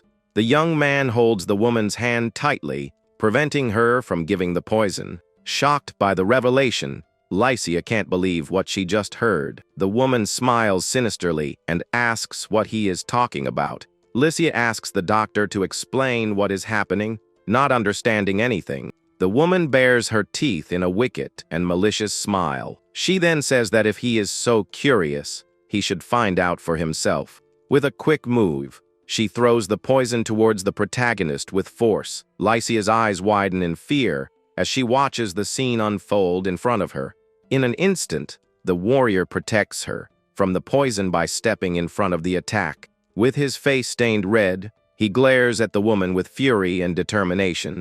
Lycia desperately screams her friend's name as she sees the poison spreading. Hit head on by the attack, the warrior stumbles back, feeling the pain. The red spots on his neck spread quickly from the poison. However, he manages to use a healing ability to get rid of the poison. Surrounded by a blue aura and lightning, the hero completely recovers from the attack.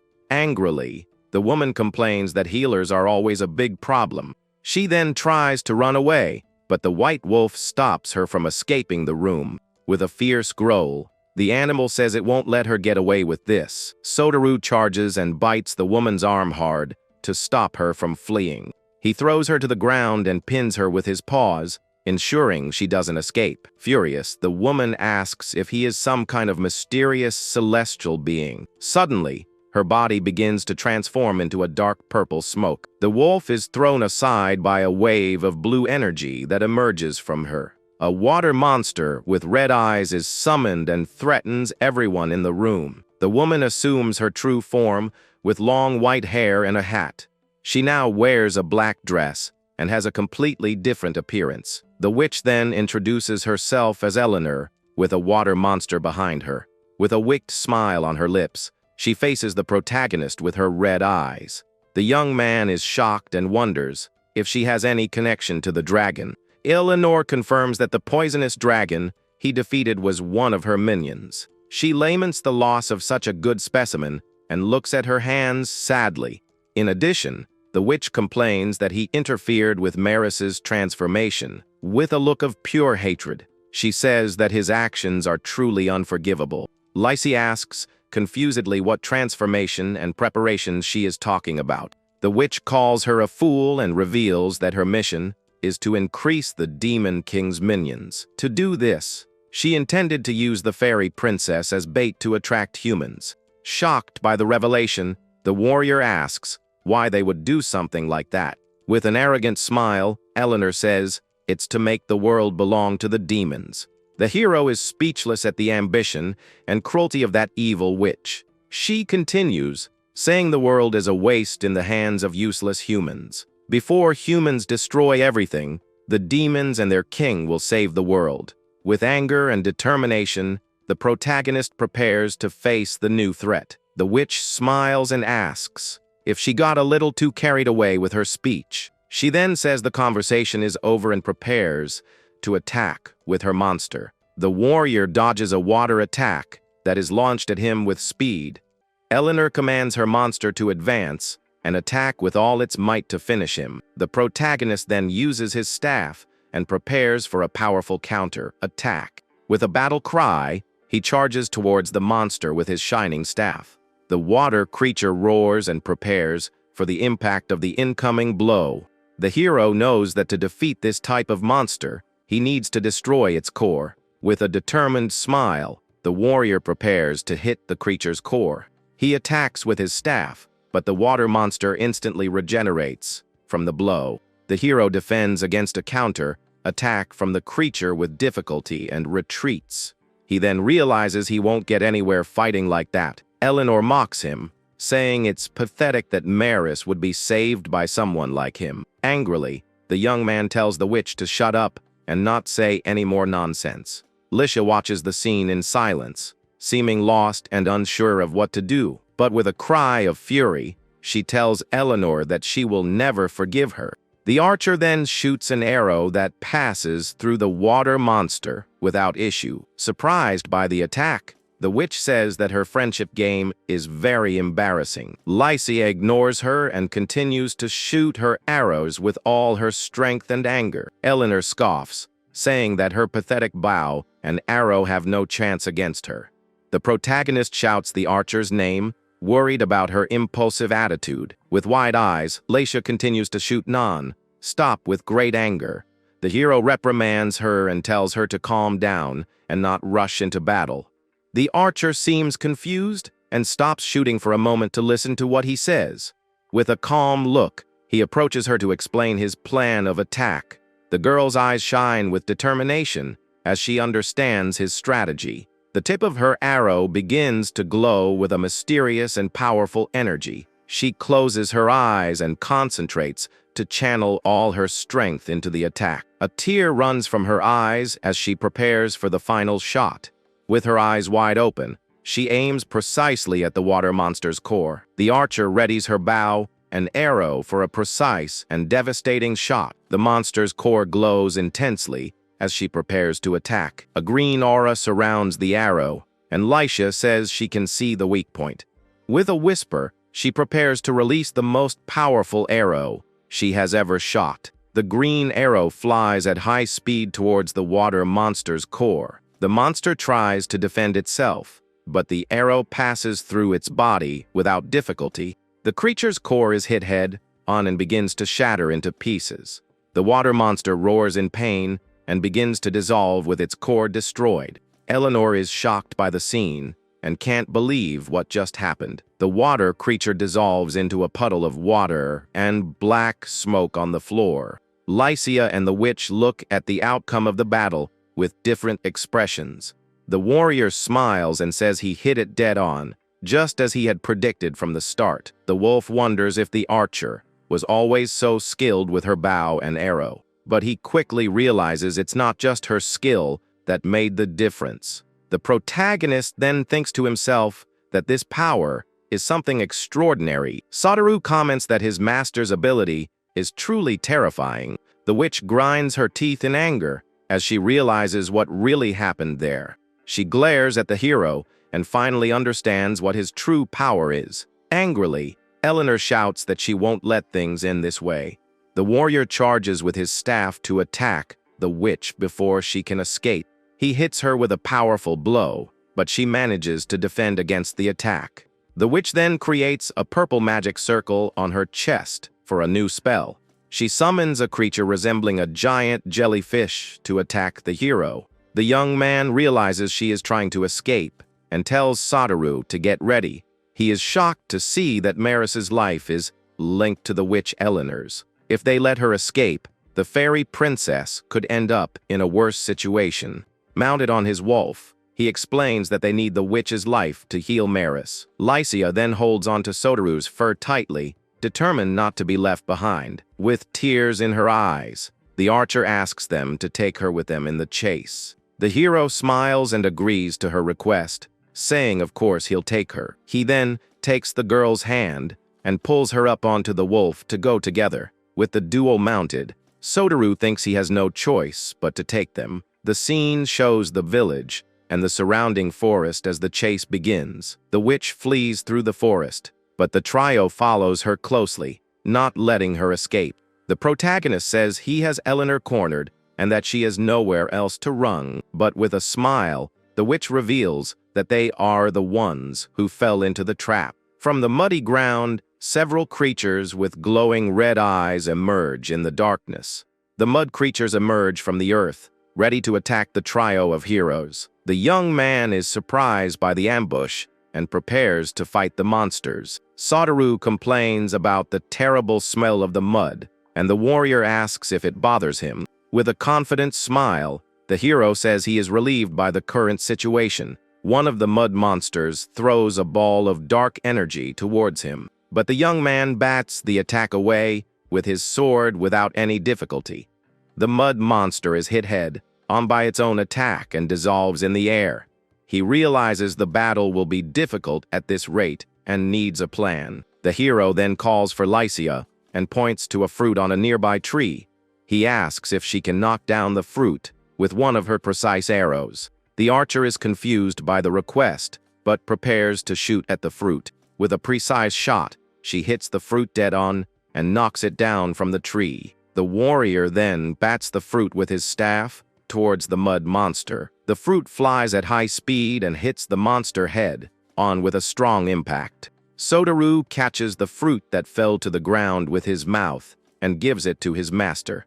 The hero holds the fruit in his hand and praises the duo's teamwork. With a battle cry, he prepares to use the fruit in a new attack. He mashes the fruit in a barrel and mixes it with some kind of mysterious liquid. The young man then runs towards the monsters with the mixture in his hands. He throws the contents of the barrel at the mud monsters with a quick move. The creatures are covered by the mixture and begin to dissolve slowly.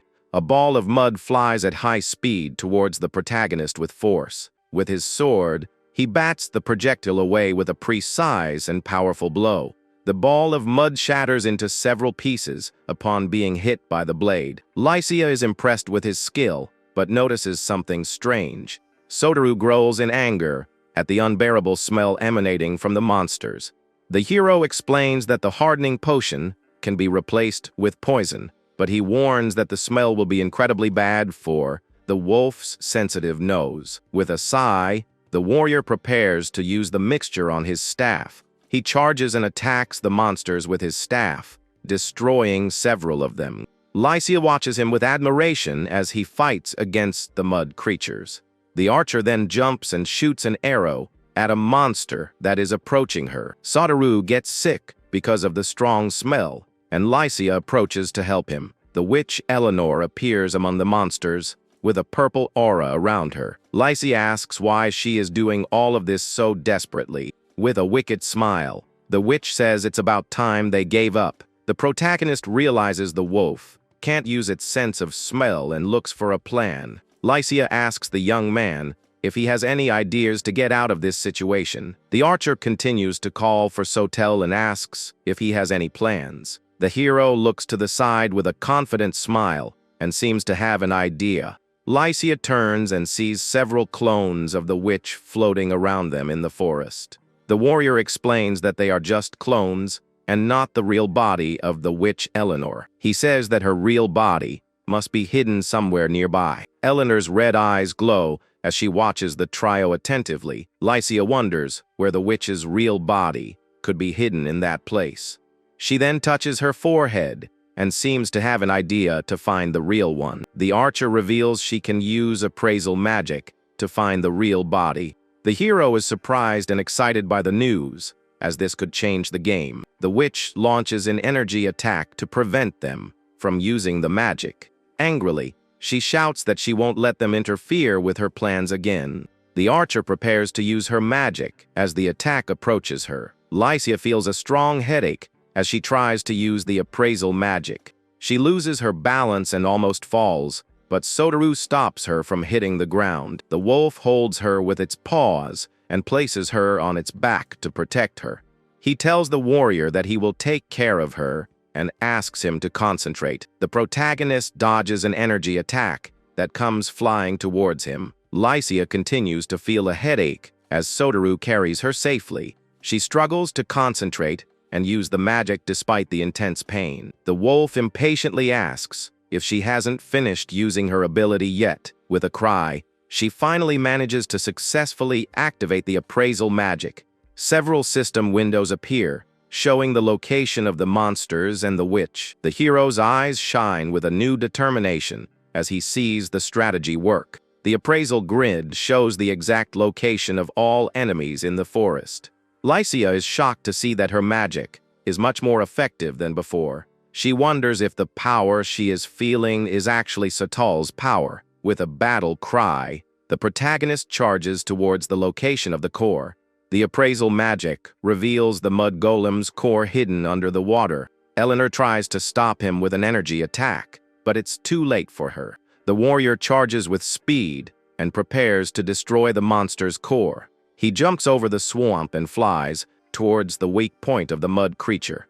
With a shout, he attacks the core with his staff with all his might. The core shatters into several pieces with the impact of the powerful blow. The fragments of the core scatter in the air as the monster dissolves. A wave of purple energy spreads through the area with the destruction of the core. The witch Eleanor is shocked and speechless at the defeat of her mud golem. The hero glares at her with a serious look and prepares for the next move. She sarcastically praises him, but says it's a shame he won't win. With a furious look, the witch prepares to fight with her own hands. Sotel growls at her, showing he is ready to protect his friends. The witch grinds her teeth in anger and prepares for a desperate attack. She says she has no choice and will have to fight with everything she has now. Her nails grow and become sharp claws as an aura surrounds her. She attacks herself with her own claws and begins to absorb her own blood. The hero watches her attentively and prepares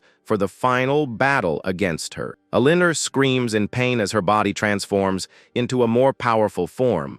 She contorts and transforms into a demoness with horns and bat wings. Sotel shouts for his master to be careful with the enemy's new form. With a shout, he warns him to watch out for the incoming attack. The demoness charges and attacks the warrior with her claws in a swift blow. He feels the impact of the blow and grinds his teeth, in pain from the force of the attack. The hero defends himself with his staff, but is thrown back by her strength. With a furious growl, the demoness glares at him with her glowing red eyes. The young man shouts at her not to underestimate him and prepares for a counter-attack. He charges towards her with his staff, ready for a decisive blow. The warrior says that brute force isn't everything in a real battle.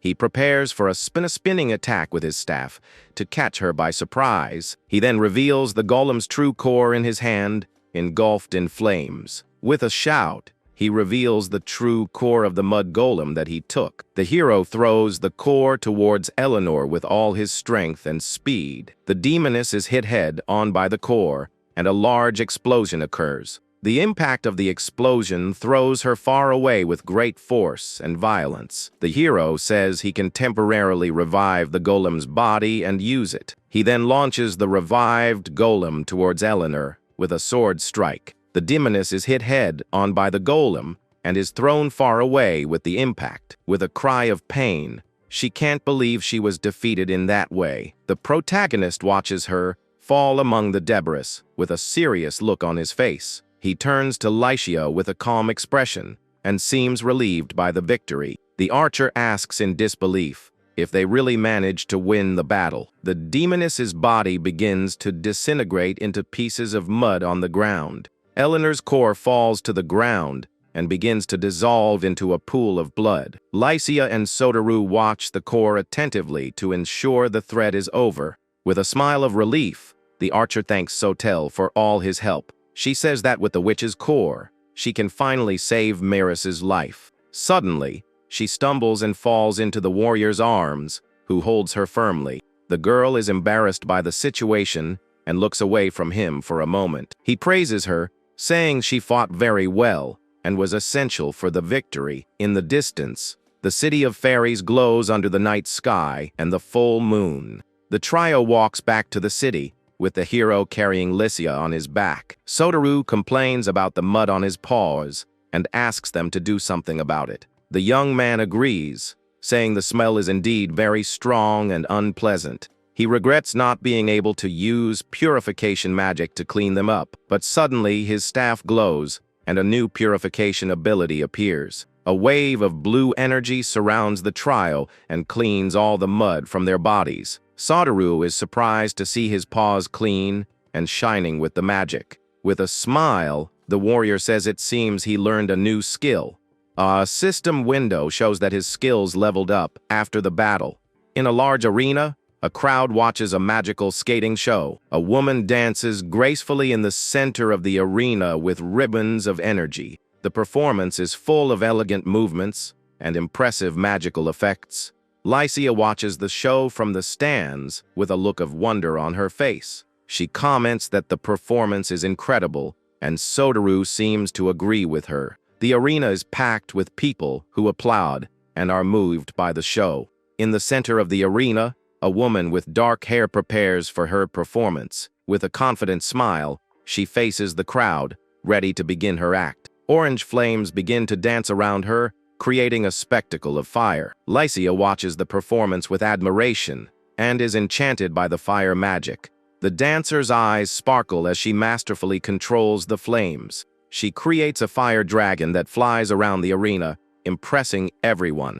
The protagonist watches the fire dragon and says the performance is magnificent. He praises the colors, the sounds, and the emotions that the dancer conveys with her art. With a radiant smile, she finishes her performance with absolute perfection. With tears in his eyes, the hero says the performance is the ultimate form of art. Soteru complains about the suffocating heat, while the protagonist remains emotional. Lycia gets annoyed with the complaint and tells the wolf to stop talking about it. The archer apologizes and says she can't believe what she is seeing.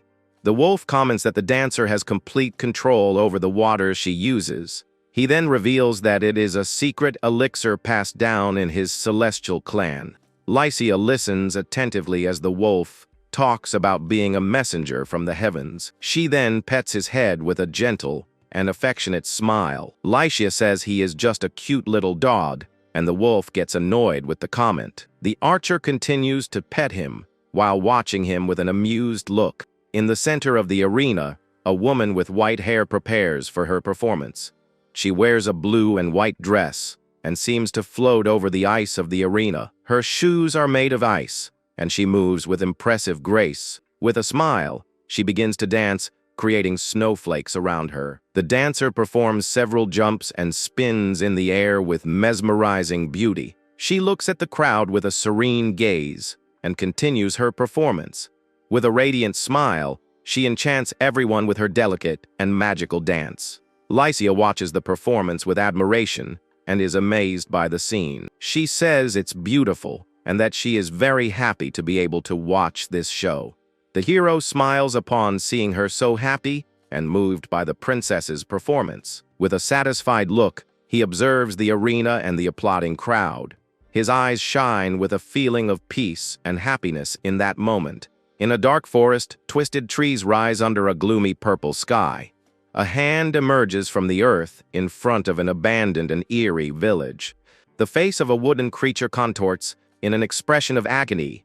The wooden creature seems to be suffering and screaming silently in the darkness. A human figure approaches a twisted tree and touches it with his hand. In complete darkness, only the sound of something breaking can be heard. The wooden creature begins to break apart into pieces of bark and branches. The protagonist's face is covered by a dark liquid that drips from above. He sees himself surrounded by smiling children, but their eyes are full of fear. In the arena, the fairy princess continues her dance on the ice with grace and beauty. She jumps and spins in the air, creating a spectacle of light and magic for the crowd.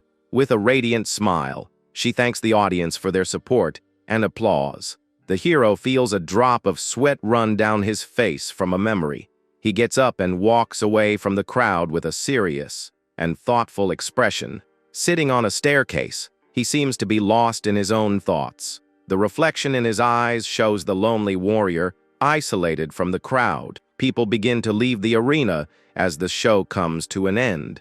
The trio of heroes prepares to leave the place after the performance ends. Lycia asks Sotel if he is going to see Mares after the event they watched.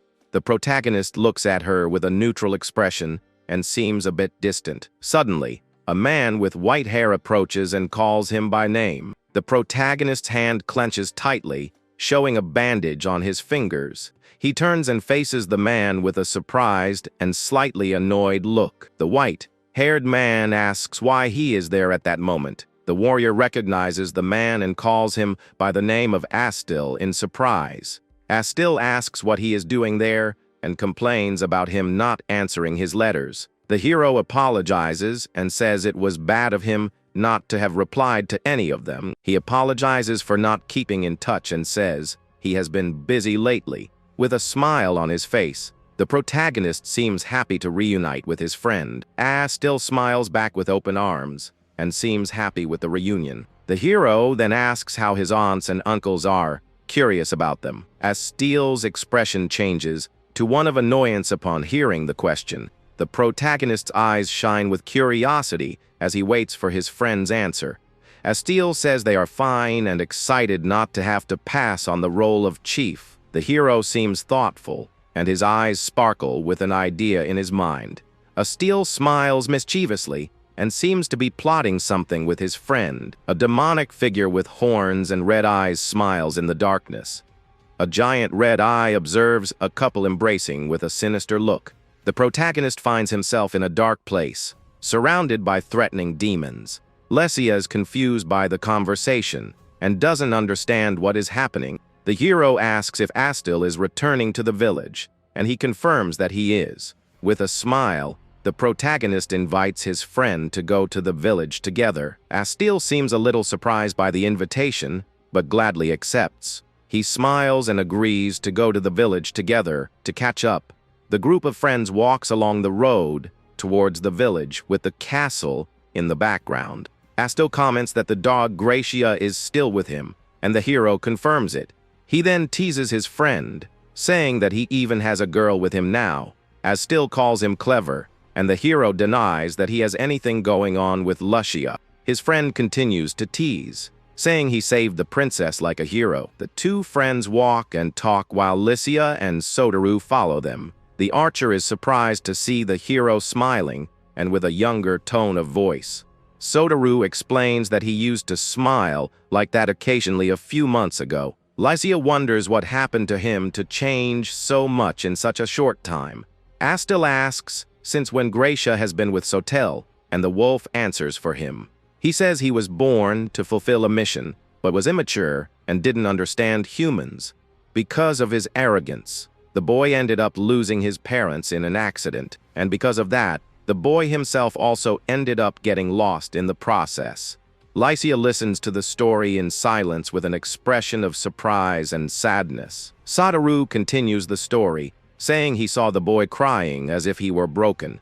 Because of this, the wolf felt sorry for the young man and decided to stay by his side to help him get back up. So the animal approached to comfort him in his most difficult and lonely moments. The canine companion was always there to offer support and be a shoulder to lean on for the young man. But sometimes, the wolf also needed to scold him so he wouldn't stray from the path. He then thinks that maybe this is what humans call a real family. Back in the present, Lycia pets Soteru's head, who asks what she is doing. With a gentle smile, the archer says he looked like he was about to cry at any moment. The wolf is completely surprised by the girl's comment and doesn't know how to react. The young woman comments that she always felt that Sotel carried a huge weight on his shoulders. She tells Soteru that the same was true for him, as they both worried a lot about the young man. Hungrily, the animal shouts that he is a celestial being and not just a cute little dog. Lycia then reveals that she came along because she was worried about her swordsman friend there. But she admits with a smile that she can't leave him alone anymore either. And so, the group of friends continues their journey towards the village with new bonds formed. In the distance, they finally spot the village where the hero grew up and lived his childhood. The village seems quiet and peaceful, with its houses scattered across a green valley. They walk along the dirt road as they approach the entrance to their village. The wooden and stone houses look old but well, maintained by the local residents. A little boy watches the group's arrival with curiosity in his innocent eyes. Astil comments that the place is very quiet today, and the protagonist agrees with him. They approach a large mansion that seems to be the center of the whole village. His friend then turns and asks if he remembers a story from their past. He recalls a time when the two of them fell into that well and got a big scolding. The hero smiles at the memory and says that his uncle's punches really hurt a lot. But suddenly, the young man's expression changes, and he seems to notice something very strange there. Stopping his walk, he calls his friend's name in a serious and worried voice. Astil says it's no use anymore, as they've come too far to turn back. With his hand outstretched, the warrior asks his friend not to do that under any circumstances. But Astil ignores the warning and opens a door, revealing a very dark purple energy. His friend turns around with an empty look, while the protagonist is shocked by the scene. With wide eyes, he can't understand what is happening to his friend. Ghostly purple branches begin to quickly wrap around Astil's body. The roots transform into agonizing faces, revealing the nature of the curse. Astil then smiles and says that even if he had warned him, it would still be a big shock. The friend reveals that everyone was caught by a terrible creature called Absanto. The warrior asks if it's the monster that turns people into trees to finish them. Astil confirms and says that everyone in the village was protecting a child named Lit. Upon touching the tree, the hero sees the souls of the villagers trapped inside the wood. With his hand on the tree bark, he feels the pain and suffering of all his friends. The protagonist's blue eyes shine with an unwavering and cold determination. Astil comments that the villagers were brave, and the hero agrees with a serious look. With a sigh, he tells his friend not to worry, as he will solve everything. Astil is shocked by the young man's calmness and doesn't understand how he can be so composed. The warrior then reveals that the villagers are not completely gone yet. In disbelief, his friend points to the trees and says that is impossible to reverse. The hero explains that the condition is arborization, a poison that turns the body into wood. He touches the tree and analyzes the progress of the curse with a concentrated expression. With 80% complete, he says he can still save them if he acts quickly. Astil asks if it's true, and the young man assures him that he can leave everything in his hands. He says a lot has happened, but they need to hurry because they are hanging by a thread. Then the duo heads to the entrance of a cave with a magical aura in the air. The protagonist steps into a puddle of blue water inside the dark and damp cave. From the puddle emerges a blue slime creature with black eyes and a harmless appearance. With a quick move, the hero attacks the slime monster with his shining sword. Soteru watches the battle closely, ready to help his master at any moment. The wolf glares at the creature with a fierce look, showing it's not messing around. Seeing his master fight, Soteru wonders who he has truly become over time. The animal remembers that the queen slime's mucus is the only ingredient for the cure. Soteru runs through the cave and wonders how the protagonist knew that information. In addition, his sword technique and the way he handles it intrigue him greatly. It's exactly how Teria swung his first wooden sword when he was a child. The wolf wonders if he is overthinking it, or if there is something more going on there. The duo then continues their journey to the bottom of the cave in search of the slime queen. The hero runs through the narrow passages with his sword in hand, ready for the fight. Suddenly, Soteru appears with a piece of slime in his mouth, surprising his master. The animal spits out the slime and says, "It can't just be useless forever." With a smile, the young man says he is always counting on the help of his faithful partner. Soteru asks if he has been there before with Teria, and the hero confirms that he has. He reveals that since he met Astil, Teria's memories have been flowing into his mind. With a smile, Soteru seems to understand the situation and is happy with the revelation. A large slime monster charges at high speed to attack the warrior. He explains that his body moves on its own when he wields his sword in battle. The young man agrees with the wolf's suspicion as he dodges the slime monster's attack.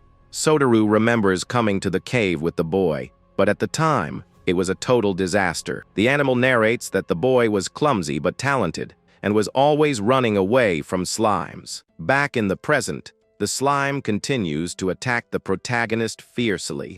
The hero then uses a skill and cuts the monster with a precise strike from his sword. A piece of the slime sticks to his face, and he is shocked by the unexpected situation. Soteru finishes by saying that even though he was chased, the boy learned some skills. The hero uses the cutting skill, and Soteru realizes that this was also Teria's. As he extends his hand, the young man is surprised to see something falling from the cave ceiling. Several small stones fall on his hand, and he doesn't understand what is happening. Suddenly, larger rocks begin to fall, and the warrior wonders what that is. He shouts for Soteru to be careful as the cave ceiling continues to collapse. The duo begins to run desperately to escape the falling rocks from the ceiling. Amidst the chaos, the hero and his wolf nimbly dodge the collapsing rocks. They reach a safe place, and the young man wonders what kind of place that was. Suddenly,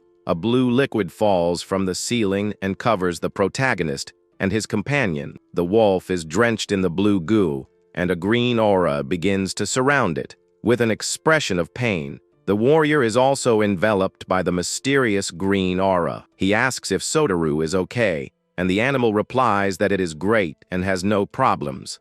The blue goo on the floor begins to move and take on a strange and threatening form. The hero and his partner watch the goo transform into something dangerous right there. The goo transforms into two giant snakes that prepare to attack the duo. The young man grips his sword tightly and prepares to face the new threat. A giant jellyfish emerges from the ground, surrounded by a shining blue and purple aura. The hero says the star of the show has finally appeared for the final confrontation. With a determined look, he says that the creature's life now belongs to him. The monster then shrinks and prepares to launch a high-speed attack. The warrior charges with his sword to intercept the blue jellyfish's attack. The creature nimbly dodges the blow and continues its rapid advance in the room. The monster then launches several purple projectiles towards the protagonist. With a smile, he says the attack is too slow and prepares to counter-attack. With a quick move, he cuts the jellyfish in half with his sharp sword. The hero prepares for a new attack as the monster quickly regenerates. After the battle, the warrior collects the high, purity magic mucus from the creature. With the vial in his hand, he smiles and says they can now save everyone in the village. Back in the village, night falls, and the streets are lit by old lanterns. In a dark room, a hand lights a lantern to illuminate the surroundings. Still asks Lisha why she decided to follow them to the village on that mission. The archer sits in a chair and seems a bit thoughtful about the question. She replies that she came mainly to repay a debt she owed to the princess. Still confirms if the debt was with the fairy princess, and she says yes, it was. Lycia then reveals that she also wanted to be of some help to the hero Sotel. With a smile, Astil comments that that boy is truly someone very special. The archer smiles back and seems to agree with the comment from the young man's friend. The friend then asks if she is jealous of him, and the girl is confused by that. Sitting at a table, Astil seems to be in a dark and thoughtful mood. He then reveals that he's so jealous of his friend that he wishes he could get rid of him for it. With wide eyes, the archer is completely shocked by Astil's revelation. He then tells her that 8 years ago, the hero's parents were taken out by the village monster, and upon seeing the boy alone crying, he wonders what went through his mind that day. Lycia is speechless and doesn't know what to say to such a heavy and dark question. With a wicked smile, he reveals that his first thought was good for him, for his friend. Grabbing his head, Astil admits that was his first thought upon seeing the tragedy. He says he should be someone who shares his friend's suffering instead of feeling jealous. Thinking that in his darkest moment made him feel like a monster inside. His hands tremble and bleed as he remembers the guilt he carries with him. Lycia watches him with an expression of shock and horror, not knowing how to react to the confession. Suddenly, the protagonist returns with the potion and says they can save everyone now. With a serious look, he realizes that something is very wrong with the situation in the room. He then asks if something happened, and his friend quickly shakes his head no. Astil changes the subject and asks if he can really bring the two of them back to normal. With a confident smile, the hero tells him to leave everything in his hands without worry. Lycia remains silent, carefully observing the interaction between the two friends. The young man then hands one of the vials with the potion to his friend, Astil, to help him. With a smile, he tells them to get ready, because the healing will begin immediately. The protagonist holds the vial with the glowing blue liquid, ready for the process. He then approaches the first cursed tree to apply the cure to it. Carefully, the hero pours the blue liquid into the mouth of the tree, which absorbs it. The tree begins to ride and glow with a white, purifying light. From within the tree, Astil's father returns to his human form and hugs his son. With tears in his eyes, the father seems relieved to have been saved from the curse. The warrior tells him to hang in there, as the healing process is not over yet. He then turns to the other tree and pours the rest of the potion on it as well. The young man calls for Astil's mother as the tree transforms back into a human. The woman returns to her normal form and seems a bit confused by the situation. The protagonist's eyes shine with the hope of having saved everyone with the cure. However, the woman begins to scream in pain, and something strange happens to her body. She starts to spit out a thick, red liquid that spreads across the floor. The hero and Lycia are shocked to see that the cure didn't work as expected. Astil also panics upon seeing his mother suffering in that horrible way. The red liquid begins to pool on the floor and take on a frightening form. A red, gooey creature forms and floats in the air, threatening everyone there. With a demonic voice, the creature asks why they are acting so friendly. Astil's mother is possessed by the creature and floats in the air with a wicked smile. The creature then charges at high speed towards the possessed woman's son. Astil is paralyzed with fear as the creature approaches to attack him. With a quick move, the creature grabs Astil's neck tightly and lifts him up. With a wicked smile, The demon points at the hero with a challenging look. Astil's face contorts in pain and fear from the red monster's strong grip. His feet struggle in the air as he fights to break free from the deadly hold. The demon continues to choke the young man, who desperately tries to get free. With glowing red eyes and sharp teeth, the creature seems to enjoy the pain. Astil lets out a groan of pain, and his eyes widen from the lack of air he feels. But in the blink of an eye, the hero cuts the monster's arm with his sword. The demon lets out a cry of surprise upon feeling the deep cut from his blade. Astil falls to the floor, gasping for air, as the monster turns to face its real enemy. Angrily, the warrior says he's finally found the demon that was hiding there. He charges and attacks the creature with his sword, which nimbly dodges the blow. The battle unfolds in the room, with everyone anxiously watching the confrontation. The two opponents glare at each other with hatred and prepare for the next attack. At that, the little demon mocks him, saying his opponent used to be so cowardly, he couldn't even look at him. The hero quickly charges forward and attacks the little monster with a powerful blow from his sword. The sharp blade hits the target head-on, causing a serious injury to the flying creature. The warrior stands tall, a strong green magical aura emanating from his arm as he faces the enemy. The enemy's glowing red eye widens, quite surprised by the sudden attack. The villain floats, warning that he's not the same guy as before, and the young man just watches everything calmly. The evil boy sighs, commenting that humans are very stubborn, and it's a huge headache. He starts gathering a red aura, warning that he'll get in trouble if he lets them do whatever they want. With a malevolent smile and fangs showing, the little villain dashes into attack at high speed.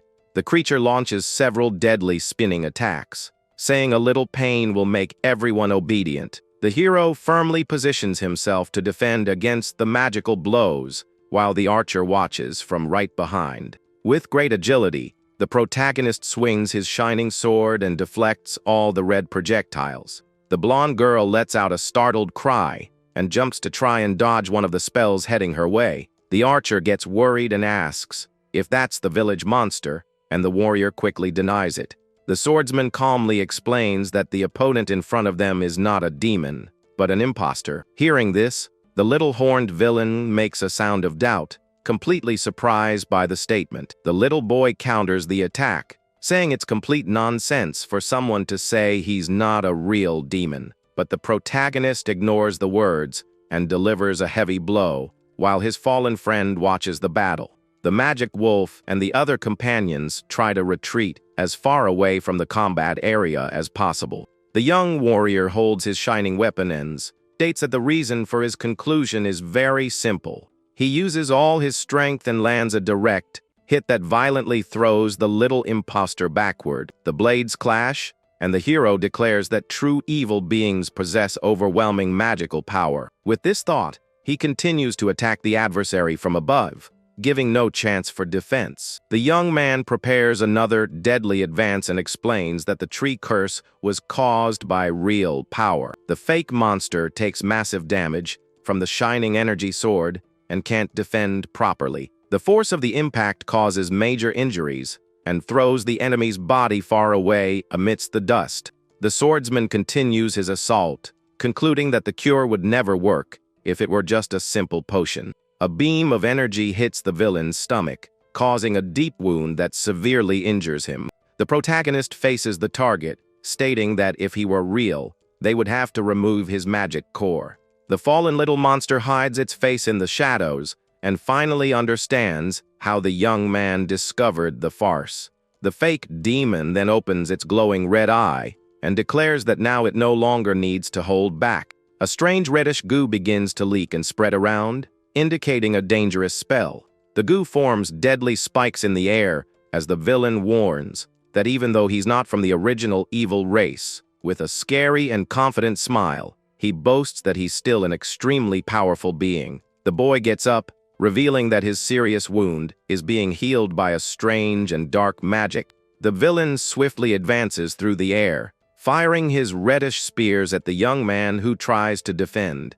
The hero blocks the heavy attack with the hilt of his sword, and sparks fly throughout the destroyed hall, surprising everyone. The enemy throws one of his own body parts as if it were a projectile. That part thrown into the air instantly transforms into a very unstable mass of magical flesh. The malevolent imposter smiles even wider, revealing that his deadly attack isn't over yet and prepares the next one. At that, the hero nimbly dodges the attacks launched by the flying villain while the archer just watches. The blonde girl then uses her intensely glowing appraisal ability to understand the situation. With sudden surprise, the warrior looks back, quite shocked by what he just heard. Then the analysis reveals that the floating creature has strong magical bonds throughout its structure.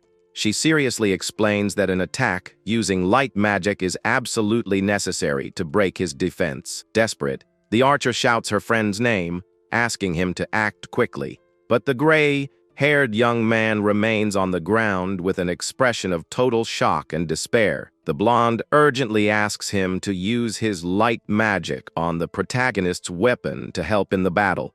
The fallen boy answers somewhat hesitantly, saying he can do it, but seems to be hiding some fear. In that instant, his companion grabs him by the collar of his shirt, telling the mage to pull himself together immediately. She keeps holding the young man and reminds him that the swordsman fighting there is his most precious childhood friend.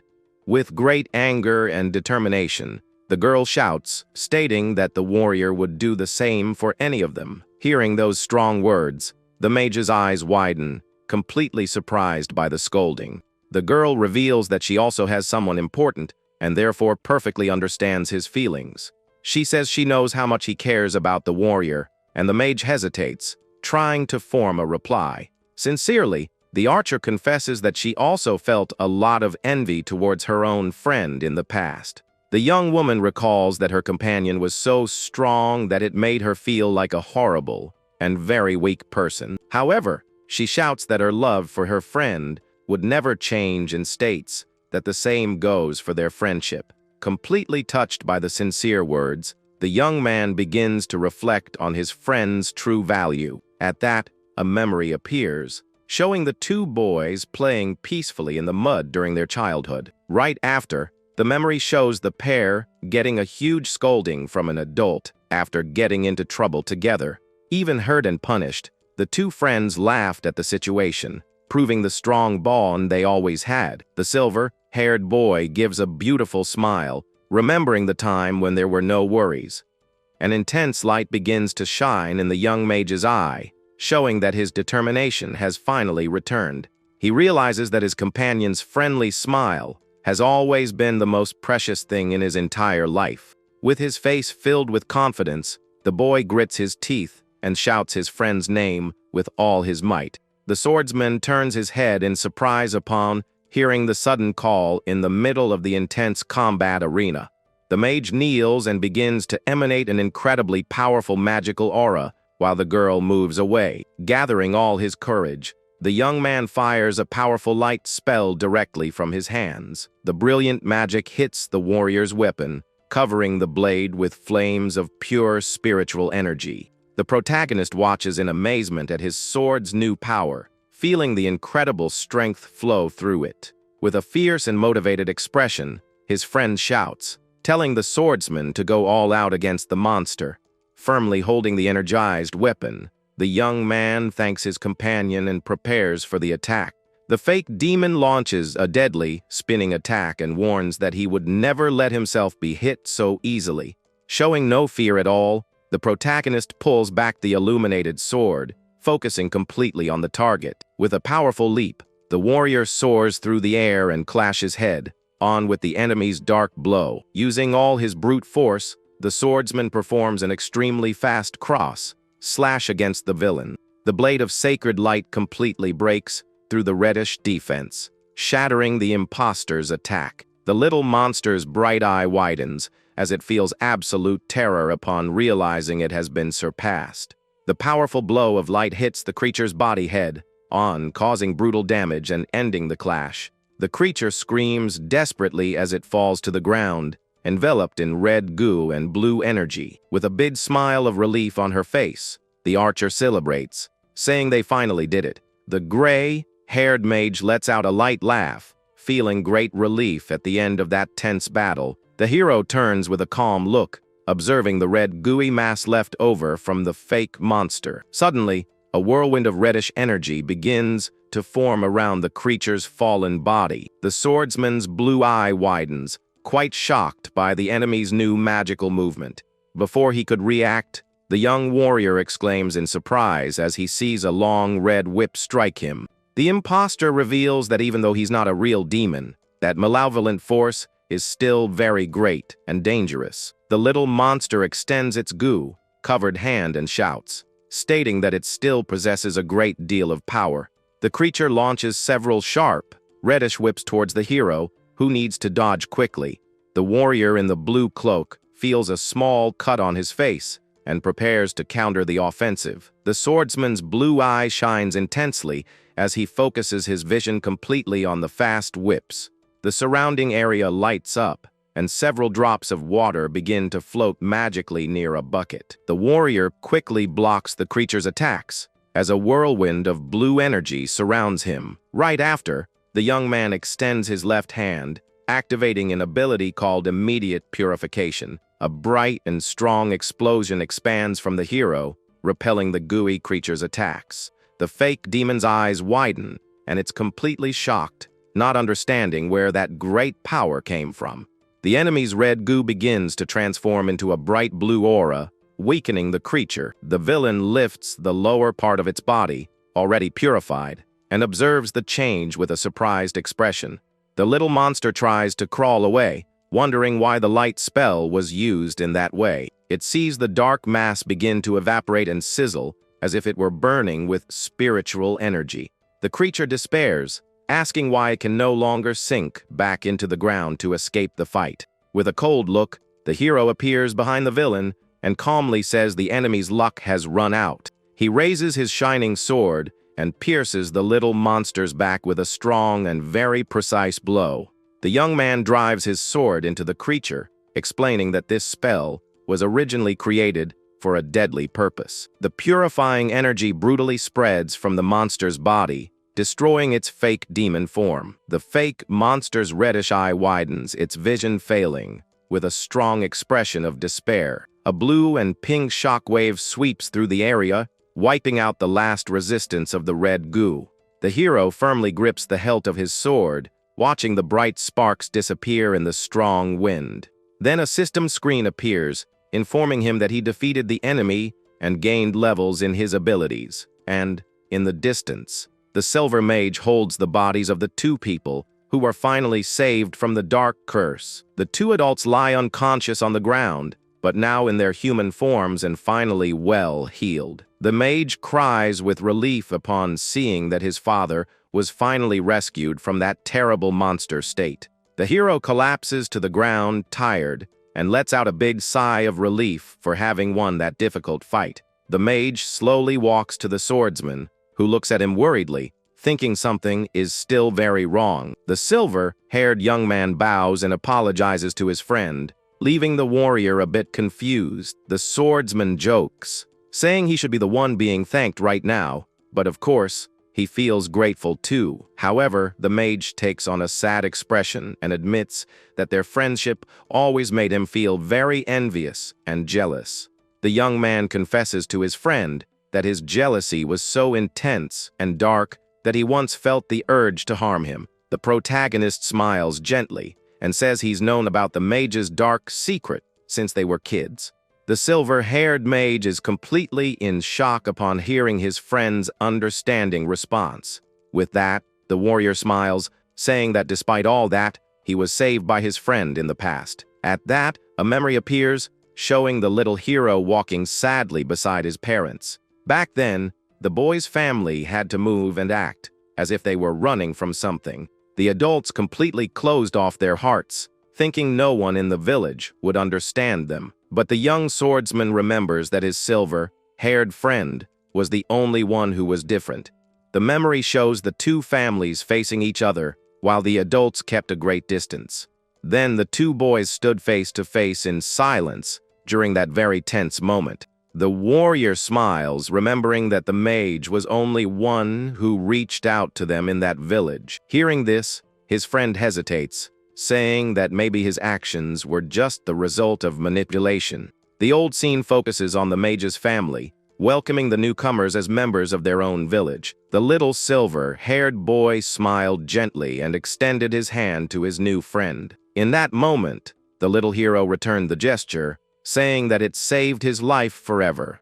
With a sincere handshake, the great friendship between the two boys finally began to blossom. Back in the present, the swordsman says he accepts the thanks, but doesn't want to hear apologies. His companion lowers his head, feeling the weight of that enormous kindness coming from his old friend. Tears stream down the mage's face as he cries, regretting not having done anything to truly help. Then the hero stands up with a big smile and thanks his partner for all the help in the fight.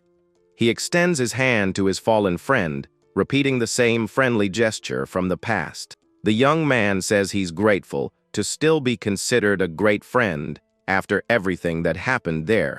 The mage continues to cry silently, feeling a strong emotion upon hearing those beautiful words. The two hands slowly approach to once again affirm that union of pure companionship. A green magical spark flashes as the two friends finally touch fingertips. Suddenly, an extremely fast blur attacks the swordsman, throwing his body with great violence. The silver-haired mage's eyes widen, not understanding at all what just happened. Surprised, the hero watches his hand glowing with magic as he calls out for his great partner. At that, a fist covered in a strong energy aura prepares to deliver another brutal punch. His friend forcefully kicks the protagonist, using a bright and very dangerous magical attack. With gritted teeth, the mage conjures a luminous ability, attacking without any control. The young warrior is thrown backward, trying to defend against the swift green energy blows. His blue eye widens as he realizes his childhood friend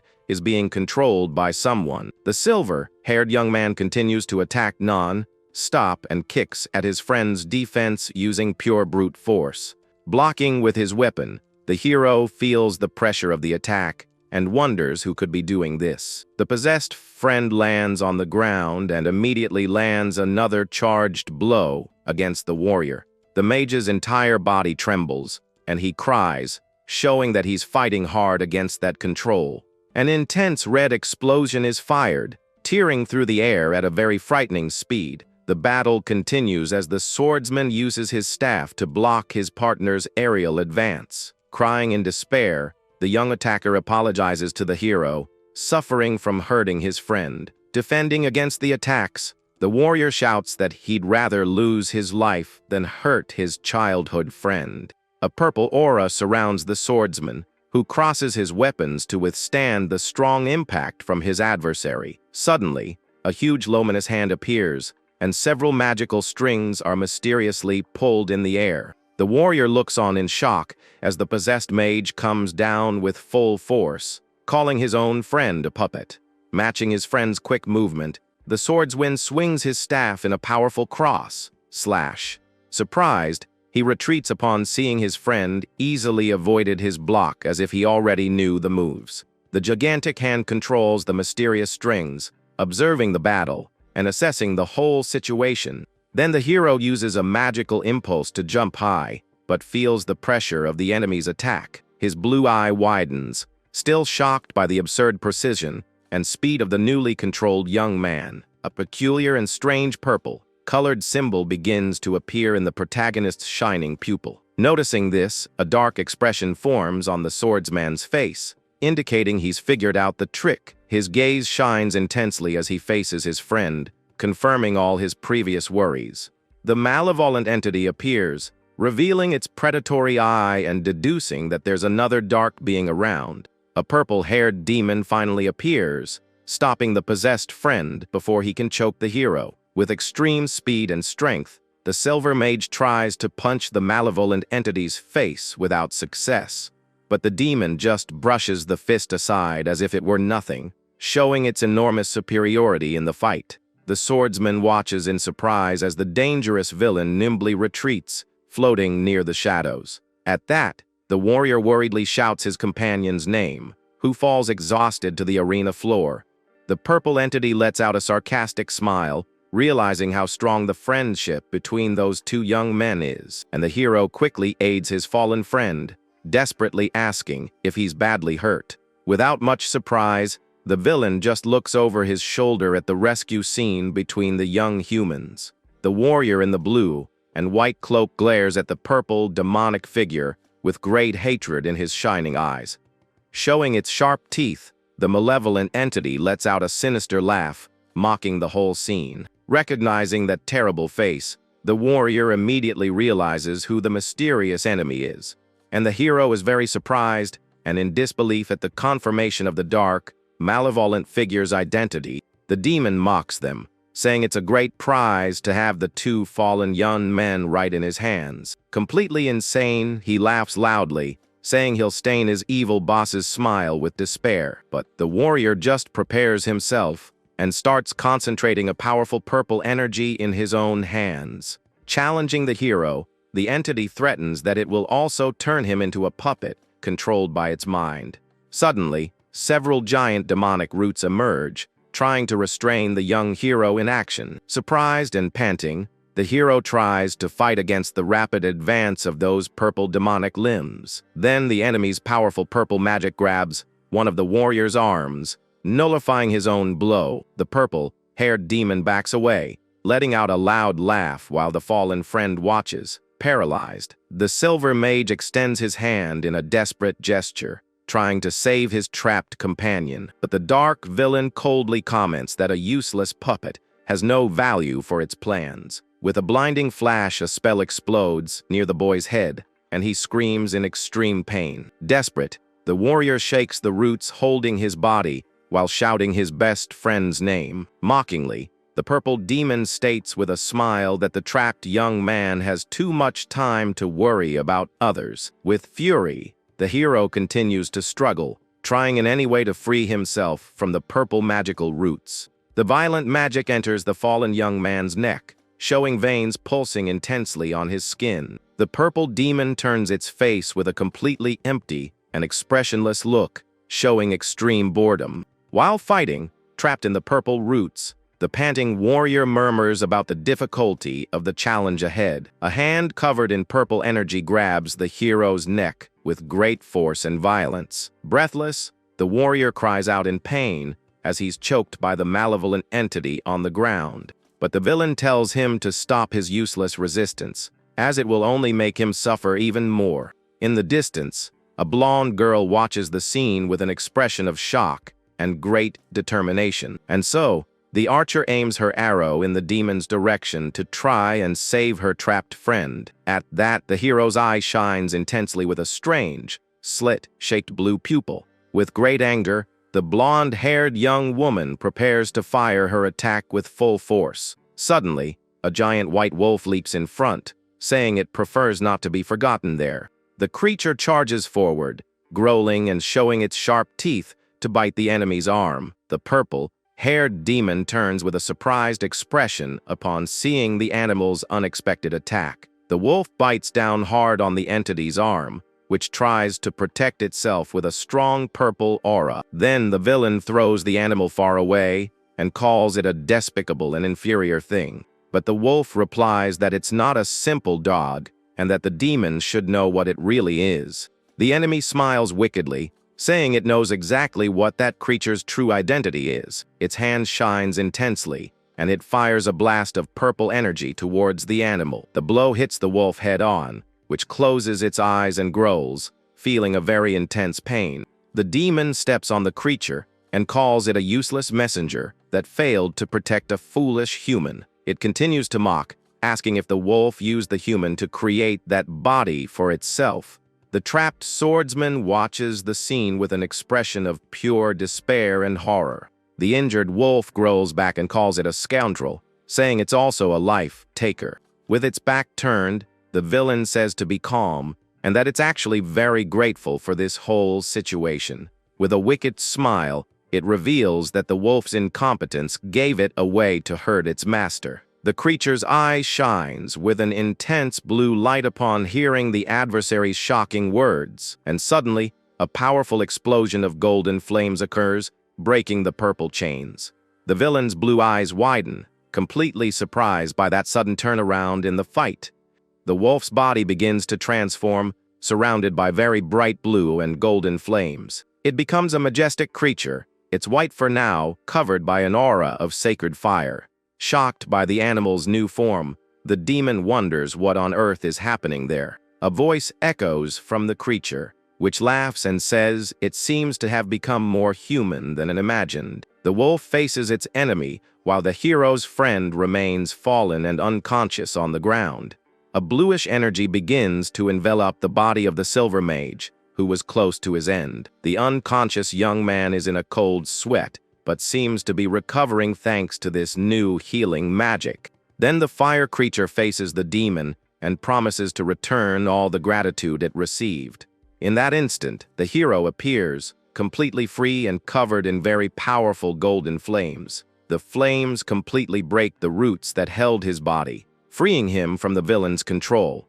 The warrior looks at his own hand and realizes that an incredible new strength has awakened within him. The golden flames burn intensely, surrounding the young man's body with a surreal heat. His weapon is also enveloped by the sacred fire, shining with a completely new and different power. Prepared to fight, the hero reveals that his power is a type of special inherited ability. At that, the malevolent entity realizes that the descent happened at a very bad moment for its plans. The creature vows that to fulfill its mission, and for Teria, who loves it like family, it will win. The malevolent entity smiles wickedly and shows its sharp teeth, finding everything very amusing. At that, the enemy releases a large amount of purple energy, saying that this pathetic scene is beautiful. With an insane smile, the villain shouts that he absolutely loves that little demonstration of power. Watching the scene, the hero faces the demon with a serious and determined look, ready for the fight. Then the flaming creature introduces itself to the enemy, revealing that its true name is Ij. The villain reveals himself as the fourth servant of the Demon King and takes on a new form with horns and light, colored hair. With an arrogant smile and showing its sharp teeth, the entity says that since they're already there, he promises to offer the entire group as a gift to the Demon King, putting everyone on alert. The hero asks if the flaming creature is all right, and it replies that it's feeling so. The horned demon smiles and says that if that's the case, then everything is perfectly fine. With a battle cry, the giant wolf charges forward, and the warrior agrees to begin the attack. Just then, shadowy tentacles grab the creature, and the villain thinks the fight is getting great. The enemy restrains the animal with its demonic arms, using an incredible amount of force. With a wicked grin, he tells the wolf to struggle all it wants, because it won't do any good. Then, the pair of heroes soars through the air, striking the entity with their flaming powers. The evil creature creates a whirlwind of purple thorns to defend against the combined blow. The warrior and his kind companion attack together, with simply perfect synchronization. In the background, the blonde archer fires an arrow at one of the smaller monsters that appear. The arrow hits the small purple creature's core dead on, dealing some pretty critical damage. Suddenly, the girl lets out a surprised cry as she realizes something very dangerous is approaching. One of the monsters tries to attack the young woman, but the hero protects her with his flaming sword. He's impressed by the monster's strength and comments on how incredible that power is. The wolf smiles and says that this is its true strength, and it can't just be useless forever. With a smile on its face, the wolf faces the battle, ready to show off all of its power. The hero looks at the flaming beast and says he's counting on its help in the fight. The warrior then slices through one of the creatures with his fiery blade without any hesitation. With a furious roar, the flaming creature tells everyone to get out of its way right now. The duo of heroes faces the main villain, who is surrounded by his purple monsters. The swordsman charges forward and uses his flaming sword to take down the monsters surrounding him. The sharp claws of one of the purple creatures try to attack the young warrior by surprise. The blonde archer seems to have been hurt and clutches her arm in a lot of pain. Just then, the swordsman asks if she's okay, and the girl replies that she'll be able to handle it. The young man gets worried, thinking that if things keep going like this, they're going to be in trouble. But the flaming creature looks at him with a serious and confident expression, ready to turn the tables.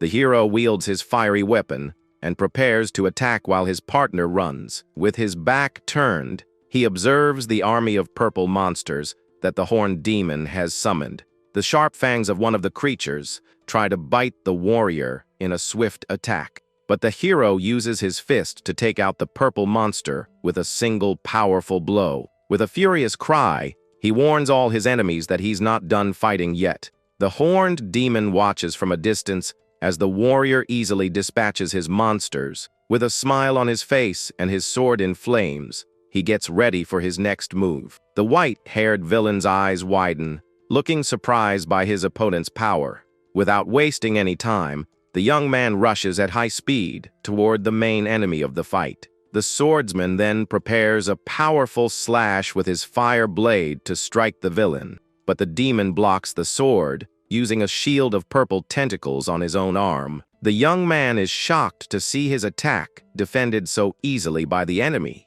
Just then, the entity's arm transforms into a giant drill and lunges at the warrior. The purple drill hits the hero head, on who tries to defend against the blow with his own weapon. The villain grits his teeth and puts all his strength into breaking through his opponent's defense. The swordsman shouts the name of an ability and counterattacks, leaving the demon surprised. He apologizes and says that the sword isn't the only weapon he has in his arsenal. With that, the hero lands a powerful knee strike to the villain's midsection with full force. The horned demon backs away, feeling the impact of the blow, and is surprised by the tactic. But instead of getting angry, the entity starts letting out a completely insane laugh. The villain shouts that the situation is wonderful as he's hit by a powerful energy. He reveals it's been a long time since he's wanted to take someone down with his own two hands. The warrior is shocked by the demon's reaction, and the archer watches everything from afar. The young blonde woman grits her teeth and prepares to help her friend in the battle that follows. Purple tentacles shoot up from the ground and rush quickly toward the blonde archer. She is surprised by the enormous amount of power she feels coming from that dark magic. Then the flaming wolf shouts out a warning that the situation is not looking good for the group. The creature warns that they need to get out of there immediately and starts carrying its companions. The mage and the archer look back with concern as they're carried away from the fight. The hero realizes the place has become a house of wild and very dangerous mana. He understands that fighting inside that unstable environment is a terrible idea for all of them. The white-haired demon just watches the heroes escape with a calm and serene look. The flaming beast runs with its two friends to get outside as purple tentacles emerge from all sides. Meanwhile, the swordsman stays behind and tries to fight against the tentacles surrounding him. With great strength, the warrior manages to resist the grip of the purple demonic claws. The magical animal finally manages to get out of that place, carrying its two companions to safety. Just then, the hero jumps onto the giant wolf's back and yells for them to get away quickly. The creature takes a great leap, getting away from the tentacles that try to grab it in mid-air. The young warrior smiles in relief and thanks his partner for saving them from that danger. In the distance, the evil entity watches the group's escape, surrounded by its purple tentacles. With a wave of his hand, the villain begins to summon his small, shadowy monsters once again. The fire creature then asks the warrior if there's any chance they can win this fight. The young man explains that there are usually only two ways to handle this kind of situation.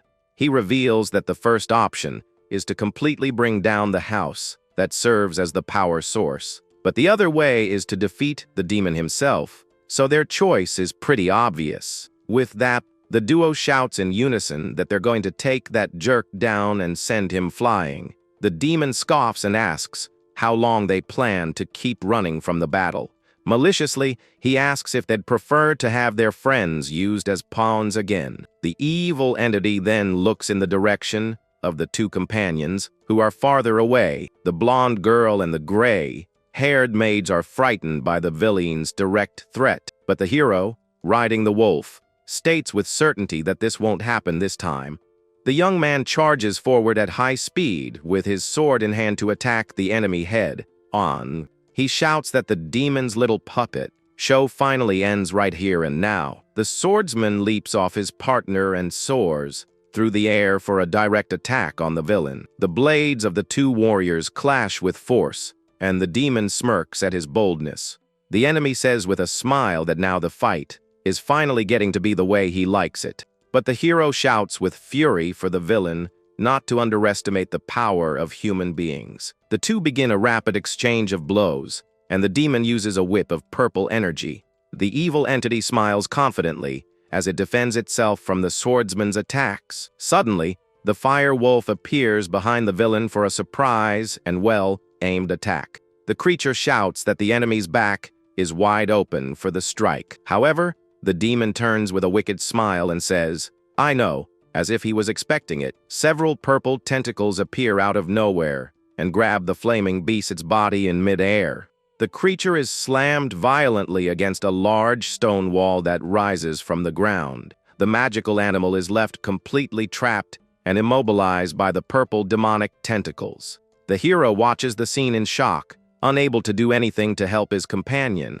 He desperately shouts the name of his furry friend, who was captured by the villain's power. Now alone, the young warrior faces the demon, who prepares for his next move. The enemy asks with a sneer if the hero thinks the tables have finally turned in his favor. With a grim face, the young man replies angrily, saying the fight is far from over. The warrior activates a blue power in his sword and charges at the waiting demon. The villain's purple tentacles join together, forming a spinning shield to defend himself. Then, one of the tentacles grabs the hero's leg in the middle of his attack, immobilizing him. The young man's eyes widen in surprise as he realizes he's fallen into his opponent's trap. The demon says that if he gives up now, he'll let him keep his arms and legs as a favor. With a cruel smile, he claims he'll be merciful and will only take his opponent's limbs. But the young warrior blocks the purple sword's attack with his own glowing blade.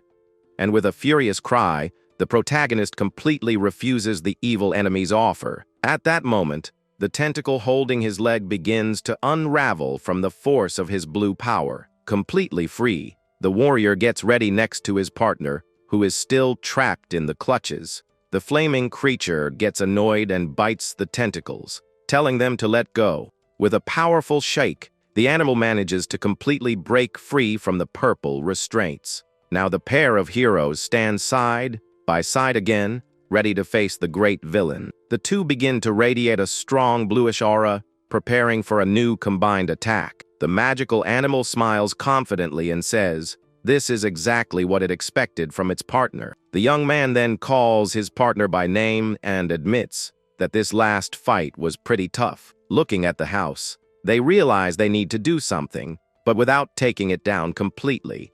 So the hero says he has an idea, and the demon asks if they're done chatting yet. With a determined look, the young man says yes, and he already knows how he's going to defeat this villain. The enemy lets out a mocking laugh and says the young man says the funniest things. Without wasting time, the warrior launches a powerful slash of blue energy at his opponents. The attack opens a hole in the roof, and the young man uses it to easily enter the house. Inside, he shouts with all his might, telling his partner to act right at that moment. Outside, the giant wolf agrees and jumps into the hole that was opened in the roof. The creature lets out a mighty roar and releases a large amount of bluish energy into the air. A huge whirlwind of power forms around the house, with the magical animal right in the center. Inside the house, the hero is also enveloped by the same bright and very intense blue aura. With a smile on his face, he seems to feel the new strength flowing through his entire body, and the young warrior breaks into a smile of pure satisfaction with the power he's just received.